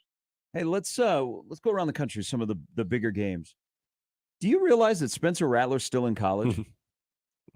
It's hard to believe. Yeah, very hard to believe there. But they have a battle there, the Carolina Bowl with UNC versus South Carolina. That's one of the teams I'm really fading this year, South Carolina. I don't have them ranked. I have them actually 6th out of 7 in the SEC. I know they're a trendy top 25 team for some other folks, but look to the trenches there. They lose 7 out of 9 of their starters, 5 O-line, 4 D-line. 7 out of 9 are gone from last year, and they did not backfill through the portal. So, I'm selling them big time. I have UNC in that one. I think Drake May is going to put up a lot of stats and yards and do enough to beat South Carolina. Hey, are you in on Shane Beamer? I'll give him credit. They have gotten better every year. They've eclipsed their previous year. They've had a fairly good offseason. What's your thoughts of Beamer being in a division that is Georgia, Tennessee, then everybody else fighting for some scraps? Well, there's two things. I mean, first, I really respect what he's done with special teams. He's been able to carry on his father's tradition, Frank Beamer, of course, with the Beamer ball. They led the nation in block kicks and block punts the last couple of years, and people may laugh at that, but it makes a difference in a razor-thin division like that. I mean, they won several one-score games based off of that alone. So, but on the other side of that coin, I don't know how repeatable that is, if that's going to continue year after year after year. Now they have more on tape. I'm sure that other coaches can scheme against them, put a little bit more focus on special teams that week when they're playing South Carolina. And When I look at the more trend things like per play and opponent adjusted stats that I do, they just don't match up with these other ones in the division. I mean, Georgia's obviously light years ahead at the top. Tennessee's right there in the top 10, top 15. But that middle tier, I think, is all improving. Missouri's landing recruiting classes like they'd never had before. Kentucky, same deal. They're great at player development too. And Florida's a sleeping giant. So I just don't see them fitting into the puzzle this year and the next couple of years. A lot of eyes are going to be in Fort Worth of not only TCU, returning from that appearance in the national championship game, but probably more so because of this being the debut for Deion Sanders. But when you look at it, it's been a lot of the conversation about Colorado, and we get that. But TCU, what's your feel for them? And think about a new quarterback in Chandler Morris that will get his debut. What's your feel for this TCU team? Yeah, well, I think that people that are throwing them out of the top 25, I think that's a little bit too far. I think they do lose a lot of the offense. That's what made them special last year. You lose Max Duggan, you lose your running back, your top receivers, 2 All-American linemen. So, yes, they got to replace a lot, but we forget how strong they recruit there at TCU within the Big 12 landscape. I think they're consistently the number 3 recruiter behind Texas and Oklahoma, the Giants. So they always have talent there. I like what Sonny Dykes did in his debut year, obviously, going undefeated and all that last year, all the way to the national title. With Chandler Morris, he's not a total unknown. We saw him 2 years back take on Baylor and pulled a huge upset there in 2021. Big arm, and I think he's going to put up a lot of points for them. So, yeah, it'll be new faces. They're going to score in bunches. And I think the defense, especially that back 7, is going to be strong for them. So while last year it was offense first, I think this year you'll see more balance provided by the veteran defense. So I have them 3rd in the Big 12, and I had them smoking Colorado tomorrow. And let's stop in the SEC. So it's a SEC versus ACC. I think Virginia is still in the ACC after what was announced at the top of the hour. But Tennessee, Joe Milton, it is his show. We were just joking about Spencer Rattler is still in college. Joe Milton is still in college, but now he gets the keys to the Big Orange Nation. If you're looking at quarterbacks in the SEC, and Tennessee's a 4-touchdown favorite in Nashville against Virginia, where does Joe Milton fit in with the Jaden Daniels of the worlds and the here we go Carson Becks in that conference? Where is Milton at in terms of quarterbacks, in your opinion, in this league? Yeah, well, I've got him in the top 5 right now. I think you have some obvious picks at the top there, but with Milton, what I like, he's got a huge arm. You hear that about a lot of guys, but if you watch Joe Milton, he's got a cannon. I mean, he can throw 50, 60 yards in the air, bombs away. That's going to fit perfectly in this Josh Heupel offense. And another thing is within that offense, he's been able to develop guys. I mean, no matter who he has a quarterback, he's getting them reading the plays well and distributing the ball like a point guard and putting up big stats. So he's got the experience card. Obviously, the years in Michigan. He started the Orange Bowl last year. So I have him towards the top, and a reason why I think the Tennessee will remain in the top 10, top 15 race this year. But yeah, I'm pretty high on him and got a good surrounding cast. We'll see if the defense can take a step forward this year. Brett, we were talking about this earlier in the week. I want to get your thoughts on it. Out of the 3 powers in college football that are breaking into quarterbacks, you mentioned Georgia, Ohio State, and Alabama. Who are you most confident in, and who would you be least confident in right now with their quarterback situation? Oh, well, most confident I'd have to go, if you're talking only quarterback position, I'd like the Ohio State quarterbacks. Given Ryan Day's track record on picking a starter, developing guys, building number 1 offenses, Ohio State's landed the number 1 offense per my numbers the last 3 years in a row. And, bang, bang, bang. And that's been through a quarterback change or two. So I think he'll pick a winner again. And, you have McCord and Brown, McCord out of here and St. Joe's Prep out here in Philadelphia. But, so I like what they have there. I think that Bama I'd put last out of the 3 at quarterback. That you saw them scramble at the portal last second, and they brought in the Notre Dame backup, and nobody has emerged yet. So there's some question marks over there big time. Georgia right there in the middle. I mean, they have 5 stars. They have potential, just a little bit less certain because of their offensive coordinator change, losing Jeff Monken, who was really the brains behind the operation the last couple of years. So I'd go Ohio State quarterbacks 1, Georgia 2, Bama 3. Hey, let's stick in your area because you know Penn State pretty well. And they get West Virginia. That's the kickoff on NBC on Saturday night. There are probably in the mock drafts for the 24 NFL draft, Penn State has probably 3 players that are in the top 15. Maybe if you're not looking at the NFL mock draft, but in terms of the best players in the NFL or in the college football, they could make a case to have 3 of them in there. They're looking up at Michigan and Ohio State, and you hear from Penn State fans all the time. What's the vibe this year if this is the year that Franklin knocks off the big 2 in front of him and gets into the playoff in the last year of divisions?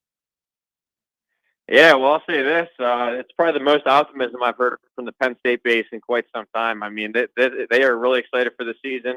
It's been building for a while, too. I've been hearing about this famous recruiting class for years because back in 2021 and 2022, the state of Pennsylvania from the high school level had some of the most talent ever. And Penn State did a nice job keeping it home. I think they finished at number 5 overall class. So now all those guys are becoming second-year and third-year guys. You see the running backs are 5 stars. Drew Aller, a quarterback's a 5-star. They got some key decisions from the NFL draft for them to return for an extra year here in 23. One of those guys you mentioned has to be Olu Foster, the offensive lineman. Penn State has always struggled on the line ever since the sanctions, but now that looks like a strength. So there's a ton of optimism. They're ready to get this thing kicked off, and what should be their best team in, I don't know, at least since the Trace McSorley teams, maybe even back before that. So, sky high expectations. I think they cover the 21 against West Virginia, and we'll see if they can take down some of these Big Ten East giants. But you put them in any other conference, I'd project them to win most. I mean, I think I'd pick them to win the ACC. I'd pick them to win the Pac-12. It's just they're in a division with 2 giants. Brett, the Big 12 is going to be interesting, obviously, with 2 teams departing in Oklahoma and Texas, the SEC. And Texas being talked about as finally, maybe a team that can emerge as not only a winner of the Big 12, but also potentially a dark horse in the college football playoff picture. Are you buying that much with Texas when it comes to their ceiling? Well, there's a few of these preseason teams that always get a lot of attention, and they look great on paper, and they always fold. Texas, unfortunately, falls into that category along with A&M and USC.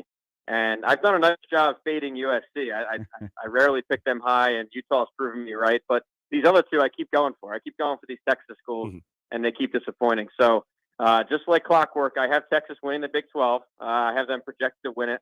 But really, if they can't do it this year, then there's something wrong because there's a lot of transition at the other contenders, and Texas brings back everybody off of a really strong team last year statistically. I know the record might not show it, but top 10 in a lot of my numbers and categories. Third year for Sark, manageable schedule in conference. I know they have the Alabama road trip. That'll be a big test. But, in their farewell tour, they got to get it done because this is their best shot since the Colt McCoy years to win the conference. A game that I'm intrigued by, Washington, Boise State. But how intrigued are you by Washington, especially that offense? Yeah, I'm a big fan of Washington. I have them making it to Las Vegas for the Pac-12 title game to play Utah. I have them 9th in my preseason poll. One of their biggest wins came in the offseason when they were able to retain their coordinator, Ryan Grubb, the mastermind of that offense, who had offers from Alabama, from A&M. They were trying to poach him with big contracts. He doubled down on Washington, and with that, all the star players returned. Michael Penix, a quarterback, Roma Dunze, and Jalen McMillan at receiver, a great 1-2 punch. One of the best passing attacks in the country. But the key storyline here was their pass defense last year really struggled. They couldn't stop anybody. You dig into that, they had 7 guys in the secondary injured for the season. It was total injury bug. They're all back healthy. I think you're going to see an improved defense and thus an overall team. So I like Washington big time. I'm not too familiar with Boise, so I don't know about this specific spread, but in general, I'm high on Washington. I want to jump back to a matchup we talked about and get on the other side of it. In Colorado, during the broadcast, and I know he's an alum and he has a lot of inside there at Colorado, and Joel Klatt mentioning that he thinks the skill position players at Colorado are as good as you're going to see in the country. Are you getting the same sense as far as what they have upside skill position wise? And as far as Colorado in year one, is it just so much of an unknown to really truly get what their ceiling could ultimately be? Well, I think that's really a stretch of a quote. I don't know where he's coming with that. I mean, I like the running backs. We'll start there. I think in that case, you could make an argument where there's one of the best duos in the conference. Mm-hmm. They brought in Cavassier Smoke from Kentucky, who got a lot of carries, a lot of timeshare there, physical guy. And then Alton McCaskill from Houston. He was a star running back last year before an injury. So I like the running backs, but I mean, from there, the receivers, I don't know. They might have a good 1-2 punch, but there's not much depth there. Yeah, and then, I mean, it's hiding the elephant in the room is the offensive line. It was one of the worst in the country last year. They were backfilling it with some MAC guys, and not to knock the MAC, but, I mean, these are not five-star guys they're bringing in all of a sudden. So, yeah, I've got them projected pretty low. I have them in the bottom 10 of my Power 5 overall. 10th, I think, or tied in 10th in the Pac-12, Arizona State. So, yeah, I'm just not buying the Colorado thing. It's funny. I was on a Sirius XM show. They asked me, can Colorado hit 10 wins? And I almost started laughing. I'm like, hello? Maybe half of that. I think the over-under is less than half of that. So we'll see about 10. Let's see if they get 3. Hey, well, you dabble in this a little bit, and I think I maybe know the answer to this, but you're also a big fan of FSU. Why do you think LSU is a slight favorite in this game? Well, yeah, I mean, I am high on Florida State. They're my wild card playoff pick this year. But I think when you look at LSU, it's their recruiting profile. They're great transfer class again. So they are reloading their roster. SEC West champion card, that holds a lot of weight there. And a lot of their roster is back. So, yeah, I mean, this is really a toss-up game. I know LSU favored by 2 on the neutral site. I could see it going either way. Yeah, I mean, I like LSU's offensive line. I like Jaden Daniels, the quarterback, very experienced. But I think Florida State really, position by position, can match up. I like Florida State's defensive line better, so that's going to be a strength on strength in the trenches. Jordan Travis, a quarterback, has proven himself. And Florida State supplemented their roster with one of the best transfer hauls, especially receiver and secondary. So that's going to be a great one. They got to wait all the way till Sunday night for it, though. Hey, you got to wait till Monday night for this. Talk me off of this. I think Duke is going to be competitive against Clemson on Monday night. Gary, it's one of my best bets the other way, though. I think Clemson is going to cover the 13th. So, yeah, Duke, it was a special story last year. I really like Mike Elko. I got to interview him and talk with him. Great defensive mind. But here's the thing, and their schedule is going to reverse big time. They faced the only, I think it was 4 or 5 teams last year that didn't make a bowl in the ACC. They got to play all 4 of them. Or all 5. I got to check the number. But they had a really easy conference slate last year. That rotates around the other way this year. They get hit with the 5 best in the conference. So I think Clemson, with one of the best defensive lines in the country, a new scheme, too, on offense, that Garrett Riley system. We'll see how that looks. But I think they cover 13 here on a neutral site. We'll see. I think the Duke can still make a bowl, but I don't see them getting anywhere near that 9 or 10 wins from last year. All right. I was all high on Riley Leonard, and he's got 4 really good wide receivers coming back, and you just deflated me. I had deflation last night. Now I got deflation today. Oh, no, we can't do that. Not 2 days in a row.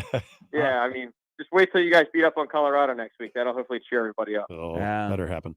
The helmet board is up. The season is officially here. I'm so glad to have you back. You like Hawaii over Stanford, I see, as well. Yeah, I do. I was impressed by Hawaii in their debut against Vandy, a team that we kept hearing was all improved, and Hawaii went up and down the field on them. That score is misleading. They should have won the game. There was a lot of red zone turnovers. Outgained them by like 200 yards, and I think Stanford I projected as the worst Power 5 team in the country. So I like Hawaii there, straight up with the upset. Well, the helmet board is off to a 2-0 start. My friend, enjoy the first full weekend of football. Next week, there is a lot of juicy matchups, including Nebraska and Colorado. We'll talk to you next Friday. Yeah, thanks, guys. Best time of year, and thanks for having me on. Talk soon. That's Brett Ciancia from Pick 6 Previews. You can follow him if you haven't already. What are you doing at Pick 6 Previews? He's got his helmet board up. Let's see. He has Penn State, Florida State winning, TCU, of course, winning, North Carolina, Ohio State, which should cover, Texas Tech, Wyoming. Texas Tech is my dark horse in the Big 12. Yeah. You like yourself some Texas Tech. It's a weird game to go to Laramie. A lot of people are starting to really jump on that bandwagon. Hey, welcome aboard. I went on the over of the total of Oklahoma State as well. I might be Mr. Big 12 this year. Yeah, like the old days. Just for a day or two. All right. Lee Sterling's going to join us coming up at the top of the hour. He's got picks. He doesn't need a helmet board. He just needs a microphone. So he will join us. We still have lots more to digest on what happened last night because we got to get to the bottom of what the running back room now looks like, what happened in the fourth quarter, and what happened with Marcus Satterfield. Was Marcus Satterfield last night, or is this something new? Now I've just opened up the door for all the South Carolina fans to call the show. It's Mornings with Sharp and Handley on 1620 The Zone. Hey, right now, new customers, you can bet $5 and get 200 in bonus bets guaranteed as you get ready for the NFL season with incredible offers from FanDuel. It is America's #1 sportsbook. Plus, all customers, if you bet $5, you're going to get $100 off NFL Sunday Ticket from YouTube and YouTube TV right now. Yeah, now's the best time to join FanDuel. The app, it's easy to use. You can bet on everything from spreads to player props and more. Visit FanDuel.com/zone and kick off the NFL season with an offer you won't want to miss. FanDuel, official partner of the NFL. 21 plus and present in Iowa. First online real money wager, only $10 first deposit required. Bonus issued as non-withdrawable bonus bets that expire 7 days after receipt. Restrictions apply. See full terms at FanDuel.com/sportsbook. Gambling problem, call 1-800-BETS-OFF. NFL Sunday Ticket offer ends 9/18/23. No refunds, terms, and embargoes apply. $100 off NFL Sunday Ticket, not YouTube TV. YouTube TV-based plan required to watch YouTube TV. Redemption requires a Google account and current form of payment. Commercial use excluded. Subscription renews. Cancel anytime. More with Gary and Nick after this on 1620 The Zone. For the Jays, the Huskers, and even you Jayskers, we are 1620 The Zone. If your family depends on your income and something happened to you, what would happen to them? You need life insurance, and SelectQuote can help you get it at a price you can afford. SelectQuote found Jacob, 40, who's in excellent health, a 10-year, $500,000 policy for only $19 a month. Not in perfect health? Don't worry. SelectQuote found Tanya, 40, who has type 2 diabetes, a 10-year, $500,000 policy for only $32 a month. We shop companies like Protective, Prudential, American General, and others to find you the company with the best rates. Give your family the security they need at a price you can afford. For your free quote, call 1-800-885-5959. That's 1-800-885-5959. Or go to SelectQuote.com. That's 1-800-885-5959. SelectQuote. We shop, you save. Get full details on the example policies at selectquote.com/commercials. Your premium could vary depending on your health, issuing company, and other factors. Not available in all states. Make the right call. John Higgins Weather Car, the home of the roofery. When it's time to replace or repair storm damage, make the right call. John Higgins Weather Guard, the local, trusted, and proven choice. No one has installed more Da Vinci roofs, and there's a reason why John Higgins Weather Guard is the nation's leader. Community member, community supporter. Make the right call. John Higgins Weather Guard, the home of the roofery. Make the right call. Hi, this is Kathy Canoyer with Canoyer Garden Center. The beauty of fall is in our greenhouses, featuring a variety of Canoyer-grown fall product that will allow you to create a gorgeous fall container or arrangement. Come join us for our fall open house September 2nd and 3rd and enjoy snacks and refreshments. Whether it's home decor, fall annuals, perennials, or shrubs, we will help you beautify your home. Located between Highway 370 and Cornhusker on 66th Street in Papillion. At Canoyer Garden Center, everybody's got a green thumb. Open daily, 10 to 6. O'Reilly. Protect your engine against sludge and wear with a synthetic oil change. O'Reilly Auto Parts has 5 quarts of Mobil 1 full synthetic motor oil for $35.95. Plus, get a $5 O reward to use on a future purchase. Our professional parts people can also recommend all the supplies you need for your next oil change. Stop by O'Reilly Auto Parts or visit O'ReillyAuto.com. O'Reilly Auto Parts. Hey, you. Yeah, you. This is your dentist. Do me a favor and feel the front of your teeth. How grimy are they? Ugh. It's time for a Crest Pro Health reality checkup. That grime is the buildup of plaque bacteria that can cause cavities in just months. You need to switch to Crest Pro Health. While most toothpaste stop working in minutes, Crest Pro Health's antibacterial fluoride protects for up to 12 hours to stop cavities before they start. So pick some up on the way home. Smile. Crest has you covered. Your exclusive home for Royals baseball in Omaha. Right up the middle, base. The Zone. Now back to mornings with Sharp and Handley on 1620 The Zone.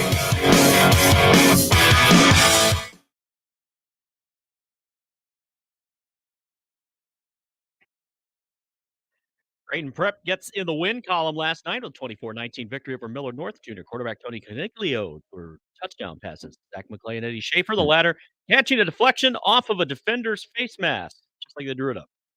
Nebraska 2025 commit Caden Vermoss scored for Millard North. That was a weird play. So the defensive Another back, one. Dre Thomas from Miller North, was in great position. Hit him right in the top of the helmet. And then Eddie Schaefer caught it and walked in the end zone. For all the ball off the helmet play. For all the coaches that are out there, Jeff Jamrog of Midland was at that game last night. Zach McClay of Prep is a dude. I don't know if he's a Power 5 guy. He's like the Bullock brothers. He's like the best player on the field every night. But people go, let's look at your measurables. That kid can play. I will also tell you, and the class of 25 in this area is really, really good. And Caden Vermoss played well last night. He had a 95-yard kickoff return, but late in the game, I think he avoided a major injury. He went down and rolled his ankle, and I thought he had broken his ankle. Got up and walked across the field. Pierce Mooberry is going to be a big-time football player out of Millard North. That guy is cock diesel. He's got great size. He's got great speed. He has not – he's getting offers, but he hasn't committed anywhere. Put him on your radar. The class of 25 in this town is absolutely loaded, and loaded with difference makers, not just depth, but difference makers. That was an important win by Prep. Millard North had the ball. They were driving at the end of the game, and before Prep ended the game with a kneel down, they had 4th down and 3 and threw it in the back of the end zone. No one. Yeah. But Millard North, they got back into the game. They just, by the end of the game, they lost Colin Bogatz. He went down with cramps on their final drive, or he would have been the guy to run the ball. Yeah. And then Vermoss did not play for, I think, about the last 6 minutes of the fourth quarter. But good win by Prep. Caniglio looked pretty good. And they threw the ball to Michael Burt. Warm the cockles of Iowa fans. Mm-hmm. He looks such like an Iowa tight end. So he has a good future. That's a good thing for him. Yeah. Some good games tonight. Papio South, Elkhorn South at Millard South. Millard West takes on Omaha North. Have fun up there if you're going to the games. Be a little warm, but not too bad. Typical for this time of year on this first day of September. Just a little bit ago, the news broke. The ACC expanding from its eastern roots as the presidents and chancellors met early this morning, voted to add 3 new schools. Stanford, Cal, and SMU will bring the league to 18 members, 17 of which will play football full-time in the league. The additions will be in all sports, and it'll begin next school year. The move now leaves the Pac-12 as the Pac-2, Washington State and Oregon State. A continued spiral that has included the league losing 8 teams since late July. Cal, Stanford, and SMU will come at a significant discount, which will help create a revenue pool to be shared among ACC members. SMU is expected to come in for 7 years with no broadcast media revenue, and both Cal and Stanford were expected to receive 30% shares of ACC payouts.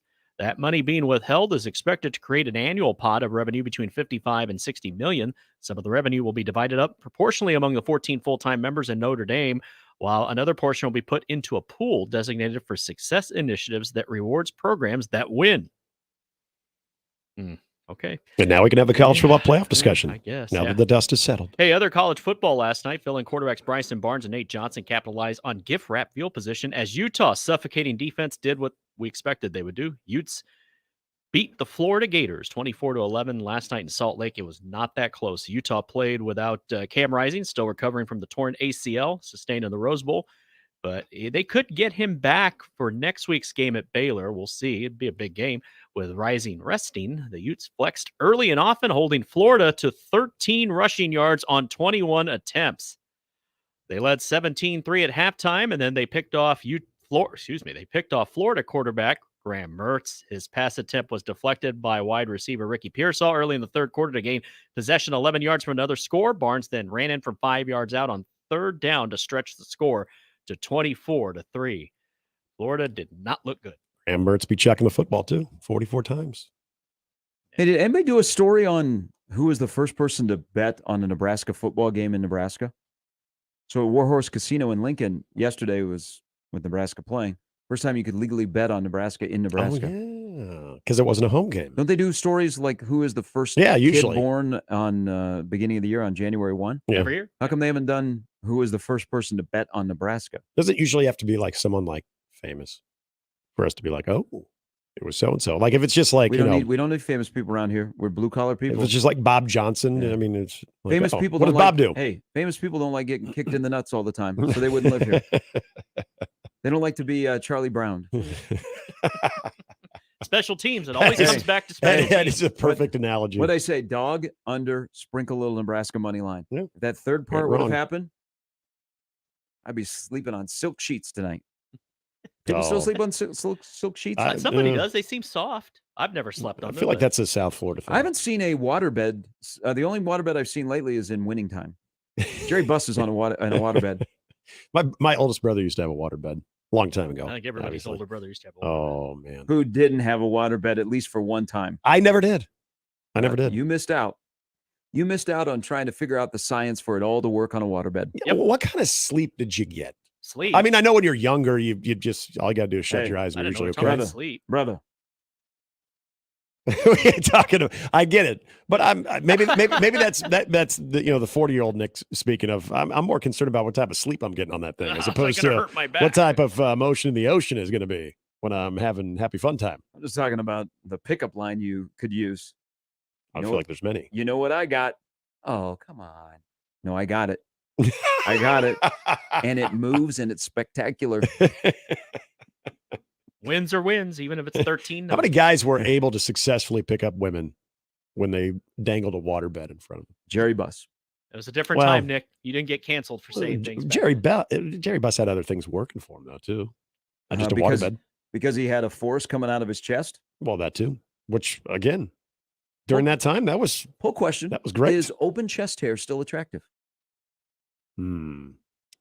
Probably depends on back hair the person. Unattractive, front hair attractive. That's a question we'll ask to Lee Sterling next. 951-1620. My man from Paramount Sports He's out Miami. joins the show after this. Hey, get ready for the Season of Discovery event and check out the Mazda CX-30, which you are going to enjoy the sleek, stylish SUV that turns heads on the road and is perfect for those remaining summer adventures that you might have with a versatile cargo space, user-friendly infotainment system. And trust me, if you're doing a 8 or 9 hour drive, you're going to love that infotainment system to keep you sane on those roads. But most importantly, when it comes to Woodhouse Mazda and Woodhouse Auto Family, it is all about the customer service. They make it convenient for you. And at Woodhouse Mazda, 2 convenient locations in Bellevue and Woodhouse Place out in West Omaha, 144th and Giles Road. But you can also shop, finance, and do all of your deals. That's right. Get your deal started by going to WoodhouseMazda.com or WoodhousePlaceMazda.com, where they know your time is money. They are going to give you always a streamlined sales process with knowledgeable and friendly sales staff. So what are you waiting for? Get into Woodhouse Mazda or go to WoodhouseMazda.com or WoodhousePlaceMazda.com and get the SUV of your dreams. It's Woodhouse Mazda, a drive worth experiencing.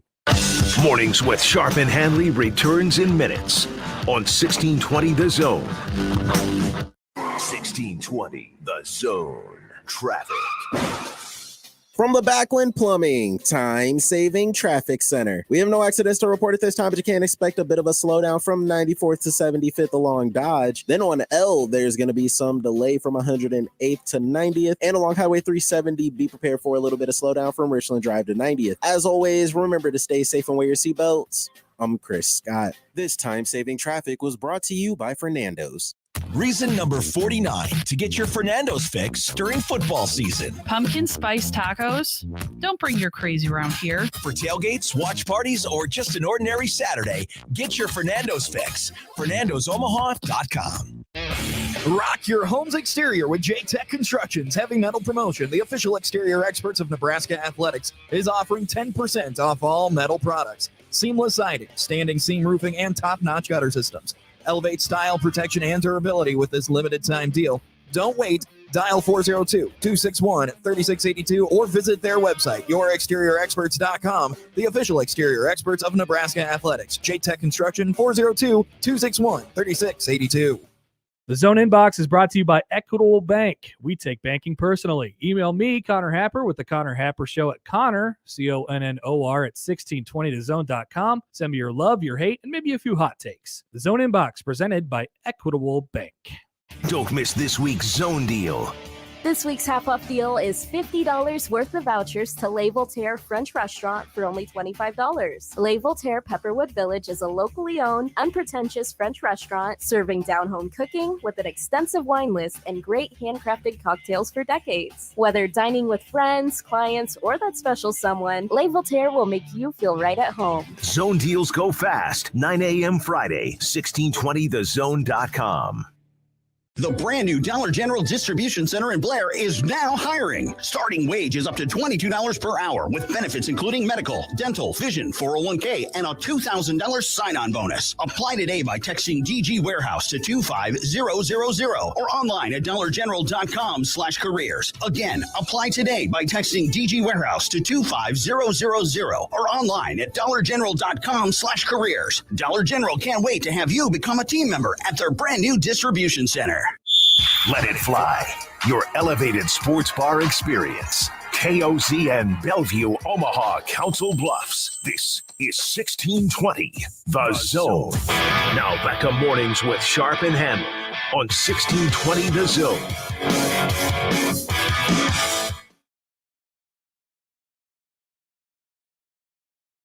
Halftime brought to you by Heart Cigars and Pipes Lounge, just off 680 and 48th Street, next to Cubby's. It's Heart Cigars and Pipes Lounge.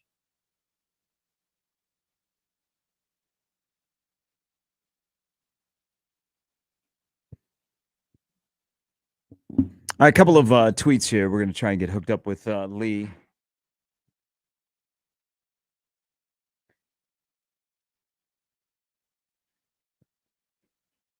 Since he sent us that email, we're having some issues getting hooked up with him. There has been a hurricane that has gone not very far away from where he is staying, not where he lives, but where he's staying. So we may have those things down, but keep trying him. Andrew tweets at Gary Sharp 1620 about Jeff Sims doesn't come off first read in passing game, and Big Ten defenses will eat him alive if he doesn't fix it. Guys, you're going to cringe when you see Borkature open in the end zone, but you're really going to cringe on the final interception because he never, ever looked off Marcus Washington. I mean, you're as good as Newman is. He read it. I mean, there's no other way to get around it. Is Jeff Sims made a move in a crucial part of the game that you try and teach out of someone when they are a younger quarterback. Iowa JD, well, Utah State 24, getting 25. Are we going with Utah, the Aggies tomorrow? He writes, Satterfield is on pace for 10 points a game. That'll get him fired in Iowa City. Good luck on the drive for 325. Yep. Is Beacon Hill starting? Do we know? Isn't that a restaurant at Exarban Village, by the way? It's Beacon Hills. That would be the faux Beacon Hills. That would be in the Blackstone district. It is called it's Beacon Hills and Beacon Hills. All right. It is a disgruntled employee that broke away and they opened up their own. They were probably within family and they had a falling out and then they created their own Beacon Hill. So lots of discussion about Marcus Satterfield, and that was not the first time that Rule and Satterfield have been around each other, but it looked like it because there was just a lot of confusion from the sidelines, game clock management. Again, I think you kind of agreed with me. I'm trying to convince people that Nebraska and the new clock rules affected them. It was very odd. There were moments that like, come on, what?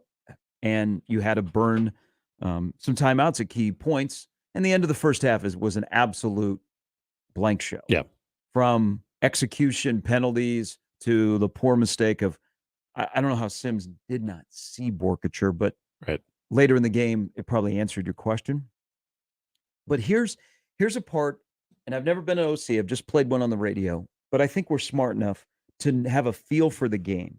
And that's so important as a play caller to manage your personnel, but have a feel for the game and try and think ahead. Omar Brown, who played really well last night, I thought him and Singleton played exceptionally well in the back. And I thought the DBs, Hartzog again, Jackson had fought him off and made a good move, and Hartzog will love to have that back, and he's going to learn from that mistake. But I thought Evan Cooper's crew played really well. So Brown makes the interception. And that's probably for a lot of people when you start to think, man, is Nebraska going to steal this game and get the heck out of Minneapolis with a victory? Because you could tell once that happened, there was a tension convention with Minnesota. They quickly scanned the sidelines, and guys were like, "Oh, it's not going to happen tonight." So, sensing that with a quarterback who they pushed their chips all in on Jeff Sims. Yeah.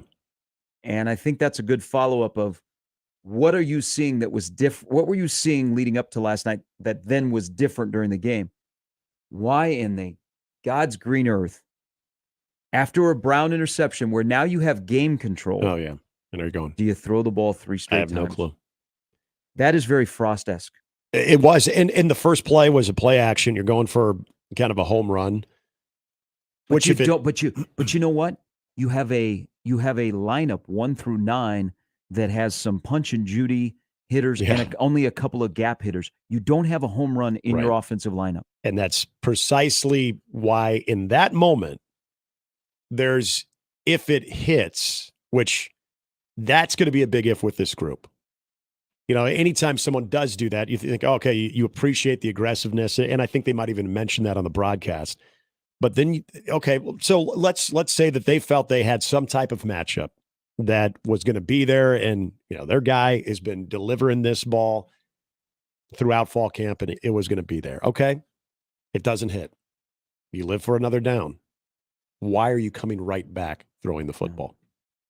At least giving yourself. And at that point, if you remember, when Nebraska was running the ball, even minus Sims, you were starting to get a little bit of a push. You were starting to get about 3, maybe even 4 yards, depending on who the running back was. So at the very least, you're putting yourself in a manageable, maybe 3rd and 6, 3rd and 5, where you could be a little more creative. 3rd and 10, they know it's not going to be a Jeff Sims quarterback draw or power. 3rd and 5, 3rd and 6, this is where you can maybe go RPO. You can do something where you're giving Jeff Sims that option. And I want to go back on something you brought up back in the first hour as we ended the hour, because you said something that immediately resonated with me when thinking about a quarterback that is either a one-looker or is, when it comes to the ability to read progression, how you sort of remedy that situation, especially for a guy who's got athleticism that can move around in the pocket, is starting to move that pocket on the outside, cutting the field in half to where you're not basically prioritizing the entire field sideline to sideline when it comes to route running. And then you're on the move. Mm-hmm. So you're really kind of focused in on maybe 1 or 2 guys. They're right there in your scan, in your view. And then if it's not there, if you don't like it, your momentum is already carrying you forward. The reason I thought about this, and don't laugh, but this is exactly the kind of conversation when I was living through the Mitchell Trubisky years. Yep. For a guy who is limited on what he could do with the entire passing game in the pocket, but a guy that had athleticism. So you wanted to reduce what you're seeing with the field downfield when it comes to route running. You want to reduce the options that you have in those routes to where then you're saying, all right, you know what, take and go. Use your athleticism and go. But more than anything, when you cut that field down in half, I feel like that lends itself to quarterbacks that maybe don't have that ability to progress. All right, we've gotten connected with our good friend from Paramount Sports, Lee Sterling. He's chomping at the bit to give us all hot takes about what he saw between Nebraska and Minnesota last night. A kid because I care. Good morning, Lee. Good morning, guys. Think I'm in better state than you guys probably are. All right. Well, and enjoy Miami against Miami tonight. All right. Hey, there is part I want you to dive in this because it was evident last week in the 7 games. We've kind of talked about it today with the new clock rules in college football. Are we all gonna have to adjust to this? How we look at totals and the unders and all of those kind of things? Yeah, a little bit. I mean, there was last week in week 0, 8 less plays per game. I think they're trying to shorten the game, 10, 15 minutes. But what happened is they added more commercials. Damn, yes, the games are only 1 minute shorter on average. So I'll give you an update next week. But also the totals, I think, are going to be affected between 2.5 and 3 points. So totals and total number of point scores are going to be affected. Like I said, 2.5 to 3 points. So you got to adjust. And some teams that can run the football might have a little slight advantage here, if getting some big points in certain situations. So you got to pay heed to the new rules. How long, because we all want to get that sneaky, hey, that's a bad line or a bad total. Yep. How long do you think before the market adjusts with the new clock rules? Probably a week. After this Okay. full week, I think we'll have a much better, there's only like 5 or 6 games last week. So after a full week, I think we'll know. It's the NFL rules, it's just strange. Usually you're not used to seeing the clock run. So if you're an under player, I think unders might come in the first week. Well, Lee, let's get right to it. A lot of Big Ten this week that we're looking at. Let's start with Penn State, a team that is on a lot of people's radar. They are laying 20 against West Virginia. Are you buying the Nittany Lions against the Mountaineers? Maybe not yet. I think it's going to take them a few weeks to get their quarterback settled in. I think they're going to try to run the football. I get 2 strong running backs. But what does West Virginia do well? They stop the run, allowed just 3.5 yards per carry and 120 yards per game rushing versus ranked opponents. And watch this kid, C.J. Donaldson, running back for West Virginia. His stats aren't great. Only had 526 yards. He's 6'2", 240. He was nicked up, beaten up last year. But to start the season, I think he's a monster. He averaged over 6 yards per carry. He was a tight end at high school here at Miami Gulliver Prep. Whoever was recruiting him did a really good job projecting him as a tailback. And with the kid fresh, and they also brought in a kid, Jashawn Polk from Kent State, a kick returner. I think Penn State wins 30-20, but I think this game's going down to the wire. Hey, I don't think there's the Harbaugh effect, Michigan and East Carolina. I think you think Michigan's going to have a big day. I agree with you. They run downhill, obviously, and that's their game. But how about this East Carolina team? I thought, well, okay, maybe coming off an 8-5 season, getting 36 points might be the call. But they only returned 10 starters. They lost a 40-year starter quarterback, Holt Nailers. They lost a running back under the radar. No one really knew who he was, Keaton Mitchell. He had almost 1,500 rushing yards, 9 of the top 13 tacklers, and the deciding factor. They're going to go into this game against Michigan with a 200, 210, and 220-pound linebackers.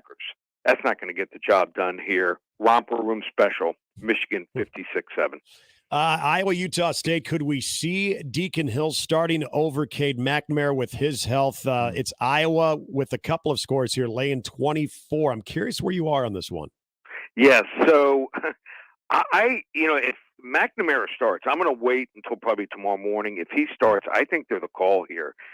This Utah State team, they couldn't score a point last year at Alabama, and Alabama's defense, I don't think is as good as Iowa's here. So sometimes you got to lay it if you want to play it, even with a poor offense normally. I like Iowa here, 34-3. Special teams might set up a couple scores also. Hey, quick question. We're used to the injury reports in the NFL league. Now the Big Ten is mandating an availability report 2 hours prior to kickoff. Thoughts?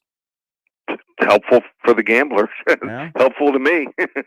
Well, last night it comes out Nebraska's down 2 linebackers. Minnesota was down some significant guys. Do you think that this will become a thing in college football with injury reports like we have in the NFL? I think so. You want to be above board, more above board, the more the public can trust you. All right, Ohio State, Indiana. New quarterback for Ohio State, but Jason Day, a lot of pressure this year, but that pressure comes at the end of the year. Indiana, Tom Allen is not going to tell us who his place kicker is. I think that says enough. I like the side you like in this game. Tom McCourt just needs to distribute the ball. Don't try to be Spencer Rattler when he went to Oklahoma. Just distribute all his receivers. They get so much separation. It'll be easier. Any talent that was at Indiana's left. I mean, that 6-2 season in 2020, long gone. Ohio State big, 48-10. Big game on Sunday night. We've got LSU, Florida State, and this one we've seen kind of teeter between 2.5 in favor of the Bayou Bengals. So where are you at on this one? They got lucky last year, Florida State. They got to face 5 backup quarterbacks here. And I also thought Brian Kelly made a bunch of tactical mistakes in his first game, head coach at LSU here. This year, FSU is going to be hunted, not the hunter here. And I think Jaden Daniels just a little bit better quarterback than Jordan Travis. Both are good, but Daniels a better passer. Also, a little bit better runner here.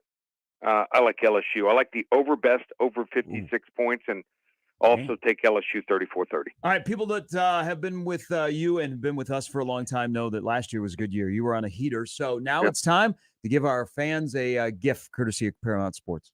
Yeah, it's our 30th anniversary. If you want, check out the new website, ParamountSports.com. We're already 3-0 to start year in college football. Feels good that all that work's paying off, and they want to hop on board. The monthly season specials are up and available. Love to have you come aboard. And the game of the week this week is Purdue and Fresno State. Close line here. You want to get the winner? 800-400-9741. Man, thank you. I'm glad you're back. Welcome to football. Thanks, guys. Appreciate it. That's Lee Sterling. Will join us at 8 o'clock every Football Friday Fiesta. Jimmy, what was the deal? With him, they'd had a power outage. Okay, there right we go. Before. So he asked for a number to call in, and he said it'd been a day already. So, You know what I love about Lee, and I've talked with Lee for many years too. He still gives you a landline to call. yeah, and that's Love what that about him. that's where I was calling. Yeah, So. I love it. It's quality. It's all about the quality. That's the part of Lee's house that is the Paramount Sport. Yeah. Speaking of the cell phone, anybody else lose their mind last night twice with the 911 alert? So Douglas County is with the 911 services were down. They have been restored, by the way. So I think everybody got the just ear-piercing alert. You hear it outside about 911 being down in Douglas County last night, during the game. And then I got it. The I got it EAS twice. test. I got it with about 2 minutes to go in the game. My phone went off again. Because of Sarpy? Well, I was still in Douglas County, but it went off again. Huh. And I was like, I didn't get it a second time. Went off in the middle of it. I mean, I was in the middle of doing something and it went off, and I was like, but then it was like other people's phones then were going off, and it was like It's a chain reaction. It was like doing the wave across the thing. So if people are wondering, Douglas County, the 911 services have been restored. Yeah, that was right before halftime, if I remember correctly, when it went off. It was getting a little chaotic in the Handley household. Kid was not wanting to go to bed. And well, he was nervous. He just didn't like the play selection down. He was not a fan of the. I think it was right before the it's like 3-0. The end zone pick. He was already fired up about that, and then those things started going off, and then all of a sudden I hear my wife's in the other room too, and I'm like, okay, I just assumed it was probably not to dismiss these. She's saying, "How do you get a false start?" Yeah. Texter Chad writes in, I don't think I've seen a team go 3 for 3 on anything but a turnover plays. Brutal. Passing game is scary, horrific. Mm-hmm. I really thought short dump offs to Kemp would be a prominent part of the passing game. They didn't do it one time. Yeah, I got another email kind of along those lines from Joel, and I'll get to his second point kind of on those lines. He said there seems to be no plan to get Billy Kemp the ball. I don't necessarily want Minnesota's offense, but I think Nebraska could embrace the short passing game a little more. It seems to be a lot on Sims, though. That's from Joel. Too much Jeff Sims last night. Yeah. Thank God he was able to make plays on the ground. And I think those will always be there. Mm-hmm. I don't want to see him 19 times because he ain't going to make it to the end of the month. No. He got crunched a few times last night, but that was way too much Jeff Sims where, oh my God, the guy had success running the ball. Yeah. That now becomes part of our offense when it wasn't going to be. But that's why, when will Satterfield talk? Tuesday? I believe so. Yes. There's a lot of questions there because I think first and foremost is Jeff Sims, or let me go back. Matt Rule and Marcus Satterfield have gone all in on Jeff Sims. The Equitable Bank inbox is full this morning of Casey Thompson talk. Yep. Of Chubba Purdy talk. Mm-hmm. Heinrich Harburg. Friends and family, I'm here to tell you, the head coach and his OC, they have pushed all the chips into the table on Jeff Sims. So they're not kicking Sims to the curb. All right. They're not going to make him return his meat combo at Amigos. But I want to know, now that you've had a chance to go back and watch the film, the guy that you have publicly said things about that you like, his scrambling ability was evident last night, but that his strong arm was okay. What was different about last night? Was it something Minnesota did, or was it more Jeff Sims? the Jeff Sims the previous 3 years looked like he was just playing in a different conference wearing a different uniform. Yeah. But I also would love to ask Satterfield discussion all morning long about what do you do to help Jeff Sims when you don't have playmakers either at wide receiver or consistent, I trust playmakers anywhere else on the field. And then, oh, by the way, an offensive line that I had no patience for you. You did nothing for me last night. Turner Corcoran. That's called a spin move. There's no false start. I mean, guys that are older, false starts. Just that offensive line wasn't good. The whole operation on offense wasn't good. So there's a lot of questions here. But when they roll back out to Boulder, I think they're going to have to really be creative with Jeff Sims. And I think that one of the quickest ways is to roll the pocket because and give him different looks because it's the interception at the end, but God, there's so many times that he got away with locking on after the snap to one guy. Even completions. Oh yeah. Defenders could see it. Those DBs were just sitting back there. They were reading him. They were almost like staring at him. Yep. I got some work to do. And then also, what's the role of the tight end in this offense that is a work in progress? Yeah. Where does the tight end fit into all of this? Tight ends, this is a number that couldn't have fathomed. One catch, 4 yards. Yeah. That was Borkature. I didn't see that. And that coming. was a one-handed catch too. You. Just a little crossing pattern. And I would go as far. Can I ask him one more thing about Yes. Satterfield? Maybe I'll just call him up. Do you have a running back depth chart for me? That's exactly. I was just going to go there. What if Gabe Ervin, and we remember this wasn't that long ago when Matt Rule talked about Gabe Ervin, and then talked about Anthony Grant, which we saw an Anthony Grant fumble last night, but also Ramir Johnson. If you looked at the depth chart and there wasn't an or next to them too, you would have thought that Gabe Ervin was your number 3.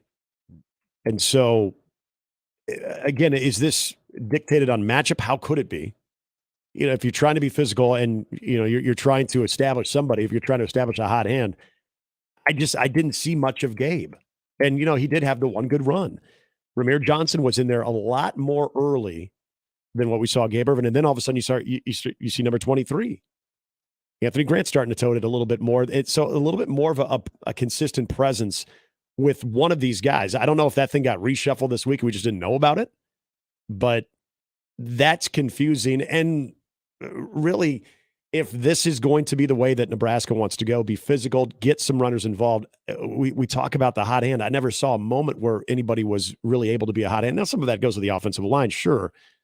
But I guess I was more confused with Gabe Ervin's role than what we were sort of led to believe going into it. Yeah, 2 carries in the first half? Yeah, and I think 3 in the second half. And he was used as a lead blocker. Yeah. Well, and the lead blocker. What about the fullback? They had again. Sims having success running the football, I think kind of threw a jumble into what do we want to do, and so all of a sudden Satterfield's like, I have plays for that, and I'll give him credit. Yeah. They were creative with Sims, but they had Ervin as a lead blocker on a quarterback follow, which actually was not a bad play. No, I think he got first down on it. But again, they fell in love with Jeff Sims, and basically, hey, Jeff, beat Minnesota with your legs. The God, you don't beat your own team with your arm. Yep. And it unfortunately happened. So that's the lab before Colorado is what do they do for not just Jeff Sims, but the whole offense? Because I think they can be creative. I think their play design, but is there, now that they have a sense of their personnel, what is their strength? Right. It can't be Jeff Sims running the football. No. It just because he's not going to be available anymore. By the end of the month, he's on the sideline. And again, if because of injury, not because of. I thought it was a pretty strong message when the top taker off the defense was backup corner. So or you had to bring in or Jalen Lloyd. Second Street. Well, you had to bring in the second street quarterback. Or Heiner Carter. Part of your passing game. I mean, a lot of those examples there. If you didn't know the circumstances that the wide receiving group was facing, there were some pretty strong examples right there. There's a lot more to talk about. Doesn't give you a warm fuzzy. Well, again, it's you have to balance what you know, what you heard, and then what you saw. Mm-hmm. Some of this makes sense. Yeah. Like they were subtly telling you, okay, this is going to be an issue. But the things that we're upset about are, I want to say lied to, but we're led to believe we're different. That last night when the lights came on and they turned on the scoreboard, we're not different. Right. They didn't lie to you about the defense. Nope. I think the defense is, as a starting point, is in a good spot. And they got some things they can shore up, especially at the second level. But they've been telling you the defense has been good during camp. Yeah. They were good last night. Special teams had a mixed vibe. They were pretty good last night. I felt what they were wrong about last night to the general public that got to watch a full football game was the passing game. Was throwing the football. Yes. Not they have been pretty wide open about deficiencies with the kind of wide receivers, but they have been pretty, hey man, we're throwing the ball pretty well. And the tight end involvement with that part of the equation. Like that was maybe more surprising than anything I saw was the lack of involvement with tight ends, especially when you lack pass catchers. And it goes back to that word of being creative. How do you get other guys involved in that? Thomas Fidone is really back, and he is a guy that is going to be one of your dudes. Where was he last night? All right, we will shift gears. Another week of high school football coming up tonight. Kirk Peterson, they have a big game at Millard West. He will join us coming up. Mike Schaefer, Matt Verzal as well. I'll let you guys ask Verz because this is another one of the topics that people want to discuss. I look at this as a football thing because you see it on Saturdays and Sundays. Is that left tackle on TV where you can see the left tackle? They start their kick steps. It looks like it's before the ball is snapped. It's like a false start. I'm gonna let you two guys break that down, and how you can call holding on every single play. Yes, you can. All right, well, let's save that for Verz. He'll be with us within the hour. Kirk Peterson joins us next. It's Mornings with Sharp and Handley on 1620 The Zone. Gary Sharp, Nick Handley, and Jimmy Chavez. Mornings with Sharp and Handley. Weekdays 6 to 10 on 1620 The Zone and 1620thezone.com. Mornings on 1620 The Zone is brought to you by MD West One Orthopedics, Neurosurgery, and Spine. Previously on The Crossover. I'm in for maximum stupid because it appears as if the people that run college athletics are also into maximum stupid. That's just the Pac-12 commissioner. That guy screwed this whole thing. Yeah, he's an idiot. He's a huge Both idiot. of the guys were idiots, Larry Scott and now Kliavkoff. It's amazing how he's worse than Larry Scott. Yeah, how he just let these teams all right, see you later. Mornings with Sharp and Handley, the Connor Happer Show on Sportsmanlike Conduct, 6A to 6P, 1620, The Zone. Heating up as we finish the week. Friday, expect sunny skies throughout the day. Breezy, though, with south winds gusting 15 to 25 miles per hour. Highs around 90. I'm meteorologist Sean Everson from KETV Newswatch 7. Cater this Labor Day with barbecue from the Rib Shack Smokehouse for 108th and Q. 1620, The Zone. Traffic. From the Backwin Plumbing Time-Saving Traffic Center. We have no accidents to report at this time, but you can expect a bit of a slowdown from 94th to 75th along Dodge. Then on L, there's going to be some delay from 108th to 90th. And along Highway 370, be prepared for a little bit of slowdown from Richland Drive to 90th. As always, remember to stay safe and wear your seatbelts. I'm Chris Scott. This time-saving traffic was brought to you by Fernando's. Reason number 23 to get your Fernando's fix during football season. Go Big Taco! For tailgates, watch parties, or just an ordinary Saturday, get your Fernando's fix. FernandosOmaha.com.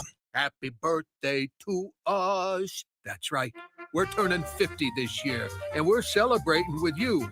Introducing my new birthday cake streusel, topped with vanilla cake and crunchy streusel, a swirl of white icing, and showered with rainbow sprinkles. Paired with our classic combo, the one that started it all, and your favorite one-topping pizza. Happy birthday feast. Enjoy one today. Godfather's Pizza. Do it. COVID-19 has cast a spotlight on the stark inequalities that drive poverty. The poorest communities in the U.S. and around the world are suffering the most. Oxfam believes we can put systems in place to protect health and livelihoods in the future if we work together with dignity and compassion. Learn how you can help offer safety to the most vulnerable and fight for a more resilient future at oxfamamerica.org. Sponsored by Oxfam America. Creighton Sports Update. Creighton Volleyball opens their home schedule this weekend for the Blue Jay Invitational. The Blue Jays face off against Ball State on Friday night at 6 o'clock, followed by LSU at 5 on Saturday night, and we'll cap it off with Northern Iowa Sunday at 2:30. Limited tickets are available online at gocreighton.com/tickets. And that's your Creighton Sports Update. 1620 The Zone proudly supports Creighton Athletics. This hour is powered by Dollar General Distribution Center in Blair, Nebraska on 1620 The Zone. Take a break this Labor Day with catering from Rib Shack Smokehouse, 108th and Q. And we're back. Mornings with Sharp and Handley. Here's Gary, Nick, and Jimmy on 1620 The Zone.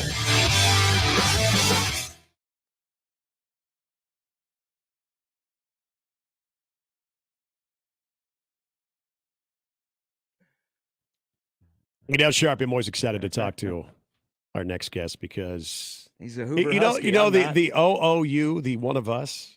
I can proudly say I was with old Captain Kirk back in the day, and the second, gosh, what was it, the second graduating class of Millard West. And Pete, I'm not doing that to age you at all. As we welcome in Millard West head football coach Kirk Peterson.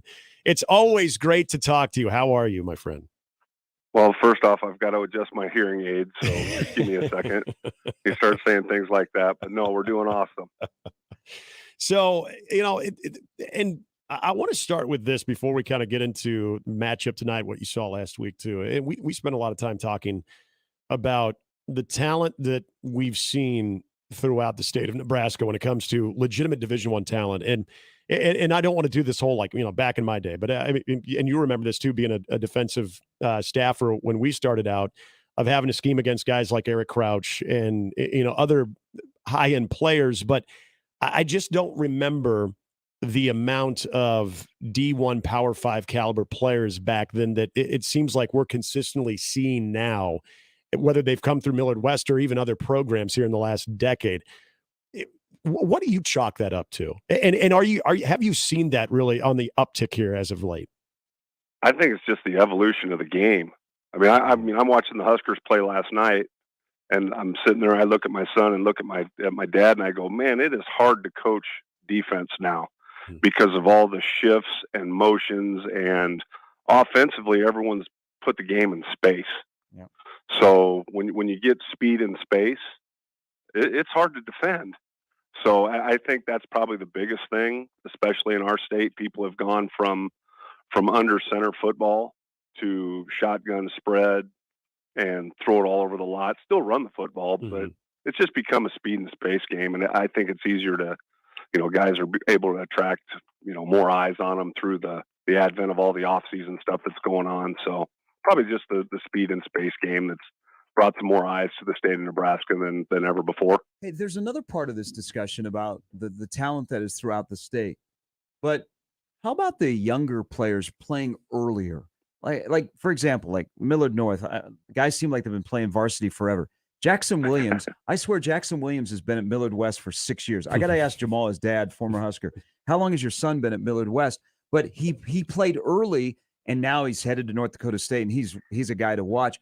Why do we think with your program, other programs, you're either being forced or you're playing more sophomores, and maybe even in some cases a freshman shows up on a varsity roster? Well, there's a lot of reasons for that. I think the first one is probably kids are starting to play organized football a lot sooner than we did. And we already said it, hate to say it, back in my day, you didn't do that. I mean, you just waited your turn, but athletically there's kids that are just more advanced at a younger age. I think another thing that goes on is if you identify a player that has some potential to play, that you don't want him to transfer because of some of the things that go on with kids that are jumping schools and transferring. You want to make sure that those kids, you don't want to lose them. So you're going to do whatever you can to keep them. That's kind of a very hard rope to walk. But that's probably the biggest thing is kids they're more exposed to the game younger than what they've been. So they're a little more advanced when they get to the high school stage. Hey, you are a head football coach at a really good athletic school. And I want to continue with Jackson Williams. How, as a football coach, do you work with other coaches? Because you want guys to play different sports, but there's sometimes you like, hey, guy to focus on your sport. How do you balance that as a head football coach and sharing a player with other sports and vice versa? Well, I don't know if that would really go over good here. But you try as best you can. Hey, when it's time for him to go in the spring to go pitch for Coach Fry or go play center field, in the spring, go do it. Football is going to be there. I mean, our big training time for football is the summer. So that's something that we've always been pretty successful with here. And the best teams we've had, we've had multiple sport kids, and we've got to get back to that. We're at Millard West, we're struggling with it right now. I mean, everyone wants to stay in that single sport thing, but we're working to try to get back into that. I don't do a lot of stuff in the off season other than train. You try to get them in. Our schedule is such that you can do all your weight training and conditioning and agility type work during our school day. So we try to get them in and do that during the school day. So after school, they can go play basketball, they can go swim, they can go play soccer, basketball, baseball, whatever it is. So I mean, the footballs don't come out here until the first Tuesday after Memorial Day. So it's not really a problem here. And Pete, you kind of hit on two things that it's interesting as we talk about the college game and in the transfer portal and the type of tone that you have to set when managing your roster.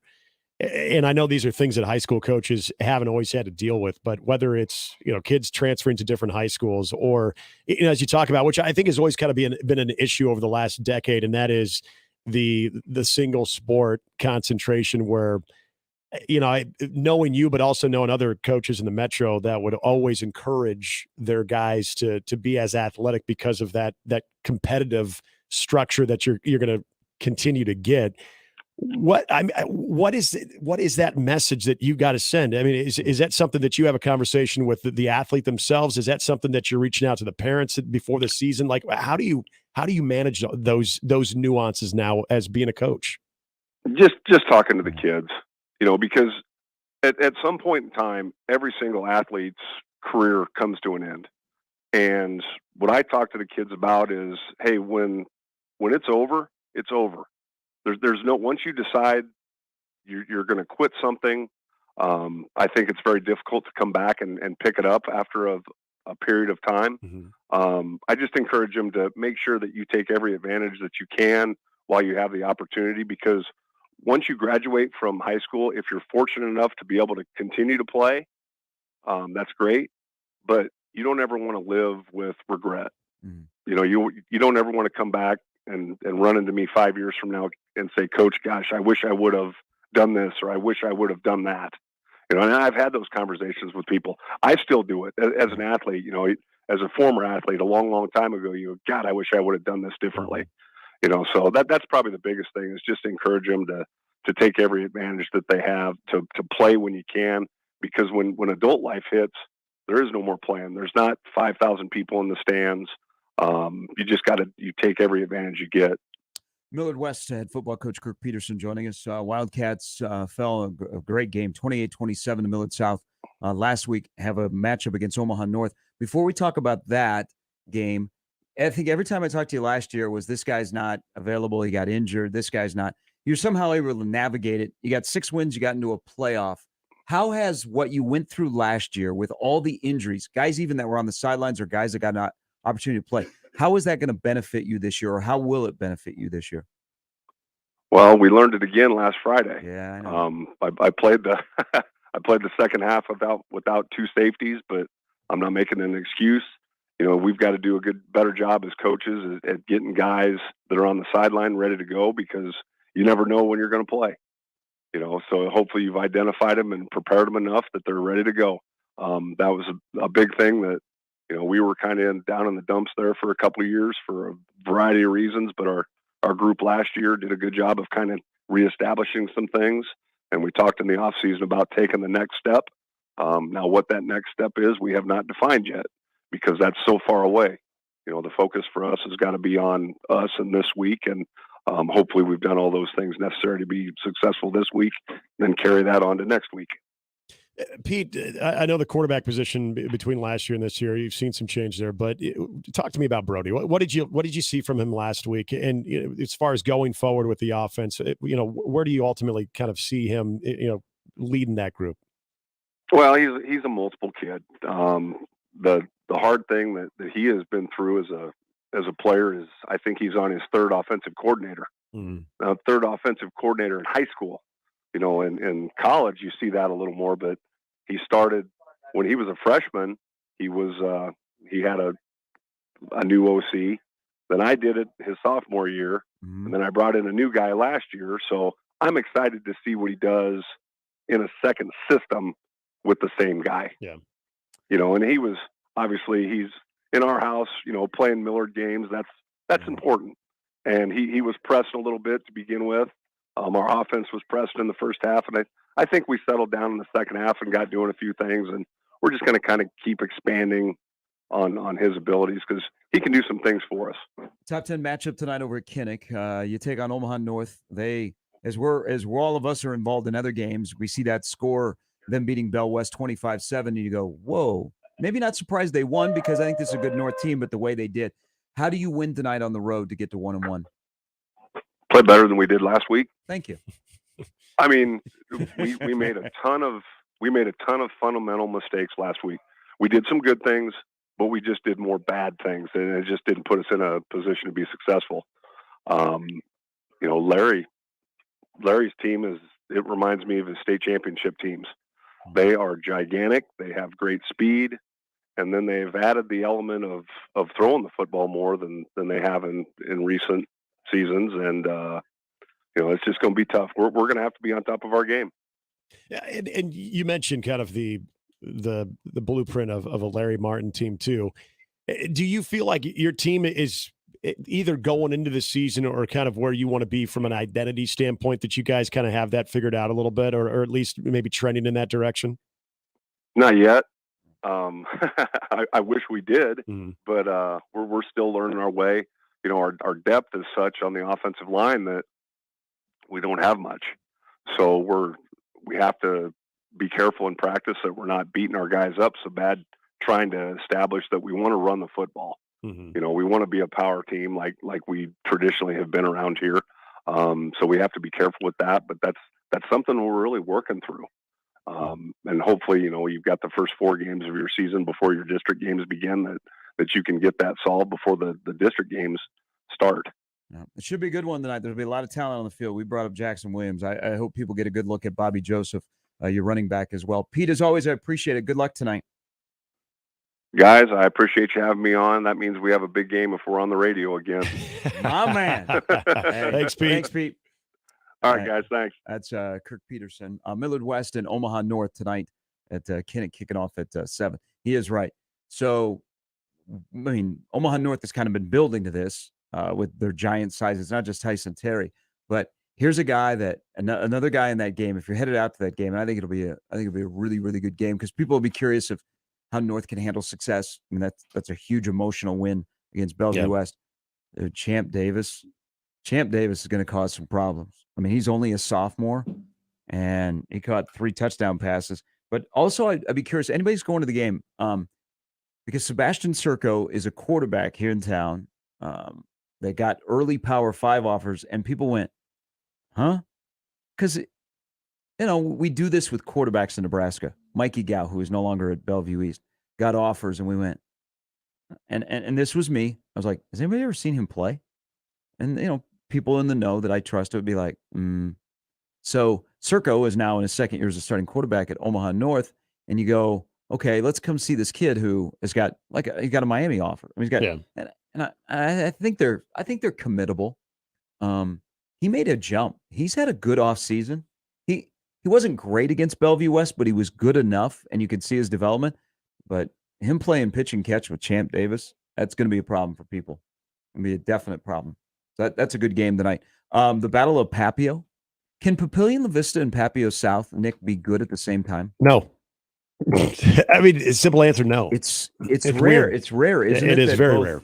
Both programs are could be top 10 teams at the same time. Yeah, and I feel like every year, and this goes back to when I was covering more high school football, it always felt like people would start to kind of believe, okay, Papio South, this is going to be their year. And I know, and I think he's still involved, but the old UNO quarterback, Brian Mushik, was with the Papio South staff. And I remember talking to him a couple of years, and he was like, yeah, I think this is going to be a good group. And they just would kind of, maybe an average season, maybe a 5-4, just barely get to the playoffs. And everyone would kind of write off Papio La Vista, and all of a sudden they would have a great year. And then you would see, Papio South maybe finally get to, a 6 or 7 win team. And then, Papio would be down. But what Papio was able to do last week too against Miller North, and you got to see Miller North last night too.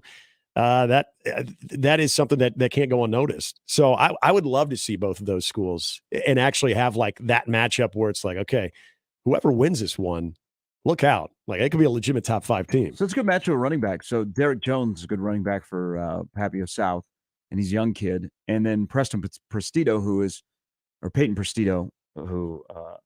one of those guys that I think has been in high school for more than 4 years. He single-handedly won the game against Miller North last Thursday.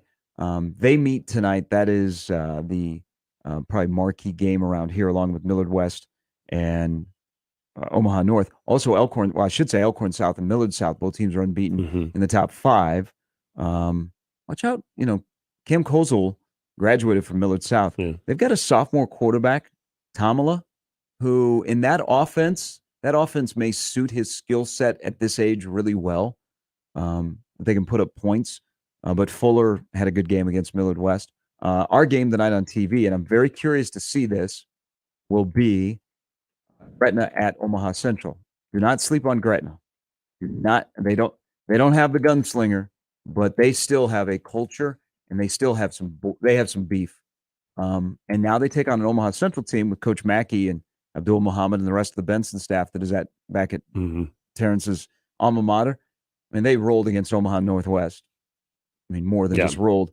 But they have a young sophomore who, in his debut, Torrey Pittman. I think he's a freshman. He had 2 pick sixes in their game. And this is the young man that was already getting offers at his 8th grader, right? Yeah, remember that name. So that's our game tonight over on that'll be nice on Cox. So you can enjoy that. We will enjoy a conversation in the next hour with Mike Schaefer and Matt Verzal. We will dive into that. Ed is in agreement here. He said, I live in Papillion. I've had kids that have gone to both schools. No, Papillion La Vista football and Papillion La Vista South football cannot be good at the same time. I know. He doesn't say it snarkily. No, which is a new word.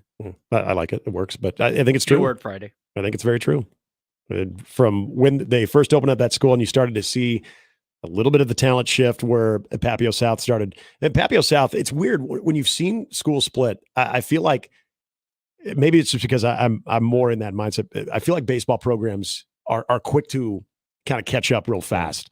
Football, it takes a little bit. But even when Papio South had been established for a while, again, it was just such an imbalance, leaning one way or the other. And you would just think that at some point, and we see that with Gretna and Gretna East, at some point too, where you won't have both of those teams on the same plane. I mean, in the Elkhorns, both have had some really good seasons where they're talking about Elkhorn South and Elkhorn, and now throwing North into the mix as well. I don't know what it is. And for people who have actually lived in Sarpy County and lived between the two schools, they know it better than I do, but it always seems like they just won't be. Quick update from the 93-0 game last week. Lincoln North Star beat Benson. Lincoln North Star won last night 50-0 against Lincoln Northeast. Hey. Now, I mean, Tommy Armstrong's offense is putting up a ton of points. There is an update with Benson. So they're going to continue to play this year. They don't have many guys are playing. The alums that live in this town that, have a little bit of money are going to get together to try and figure this out to support the football program. That's good. So instead of abandoning, these alums that live in Omaha and are ingrained in the community, they're rallying around. They're gonna try and find solutions to fix Benson football. That's a start. That's a start. If it is fixable. Yeah, and that's the thing. It's a start. But I heard more from after my thoughts on what happened on Monday. I heard from a couple of Benson alums that were like, we're not going to let this happen. Good. We're going to try. We're going to make sure that Benson football doesn't fall off the map. Good luck. It's not going to be easy at all. Right. That is a huge undertaking, especially with a football coach that has no real ties to the community. Mm-hmm. It's just the way it is. I mean, I don't know if they're doing the same thing at Northwest. Northwest has a laundry list of notable alums. I don't know if anybody at Northwest is stepping up and saying, hey, we got to save this program because Northwest football is in trouble as well. And that's not new. No. They've been in trouble for a while. All right. Quick break. Next hour, Mike Schaefer, Matt Verzal on 1620 The Zone. Mornings with Sharp and Handley on 1620 The Zone and 1620thezone.com with Gary Sharp and Nick Handley. Now live on Twitch, YouTube, and 1620thezone.com. You can make a difference in the Omaha Council Bluffs Metro by volunteering with United Way of the Midlands for a day of caring on September 15th. This annual community-wide day of service brings together nearly 1,000 volunteers to help local nonprofits complete projects and fulfill a variety of needs, from painting, yard work, and wrapping diapers to restocking food pantry shelves, serving meals, and more. Individuals and teams can volunteer for a few hours or the entire day. For more information and to sign up, visit unitedwaymidlands.org/volunteer.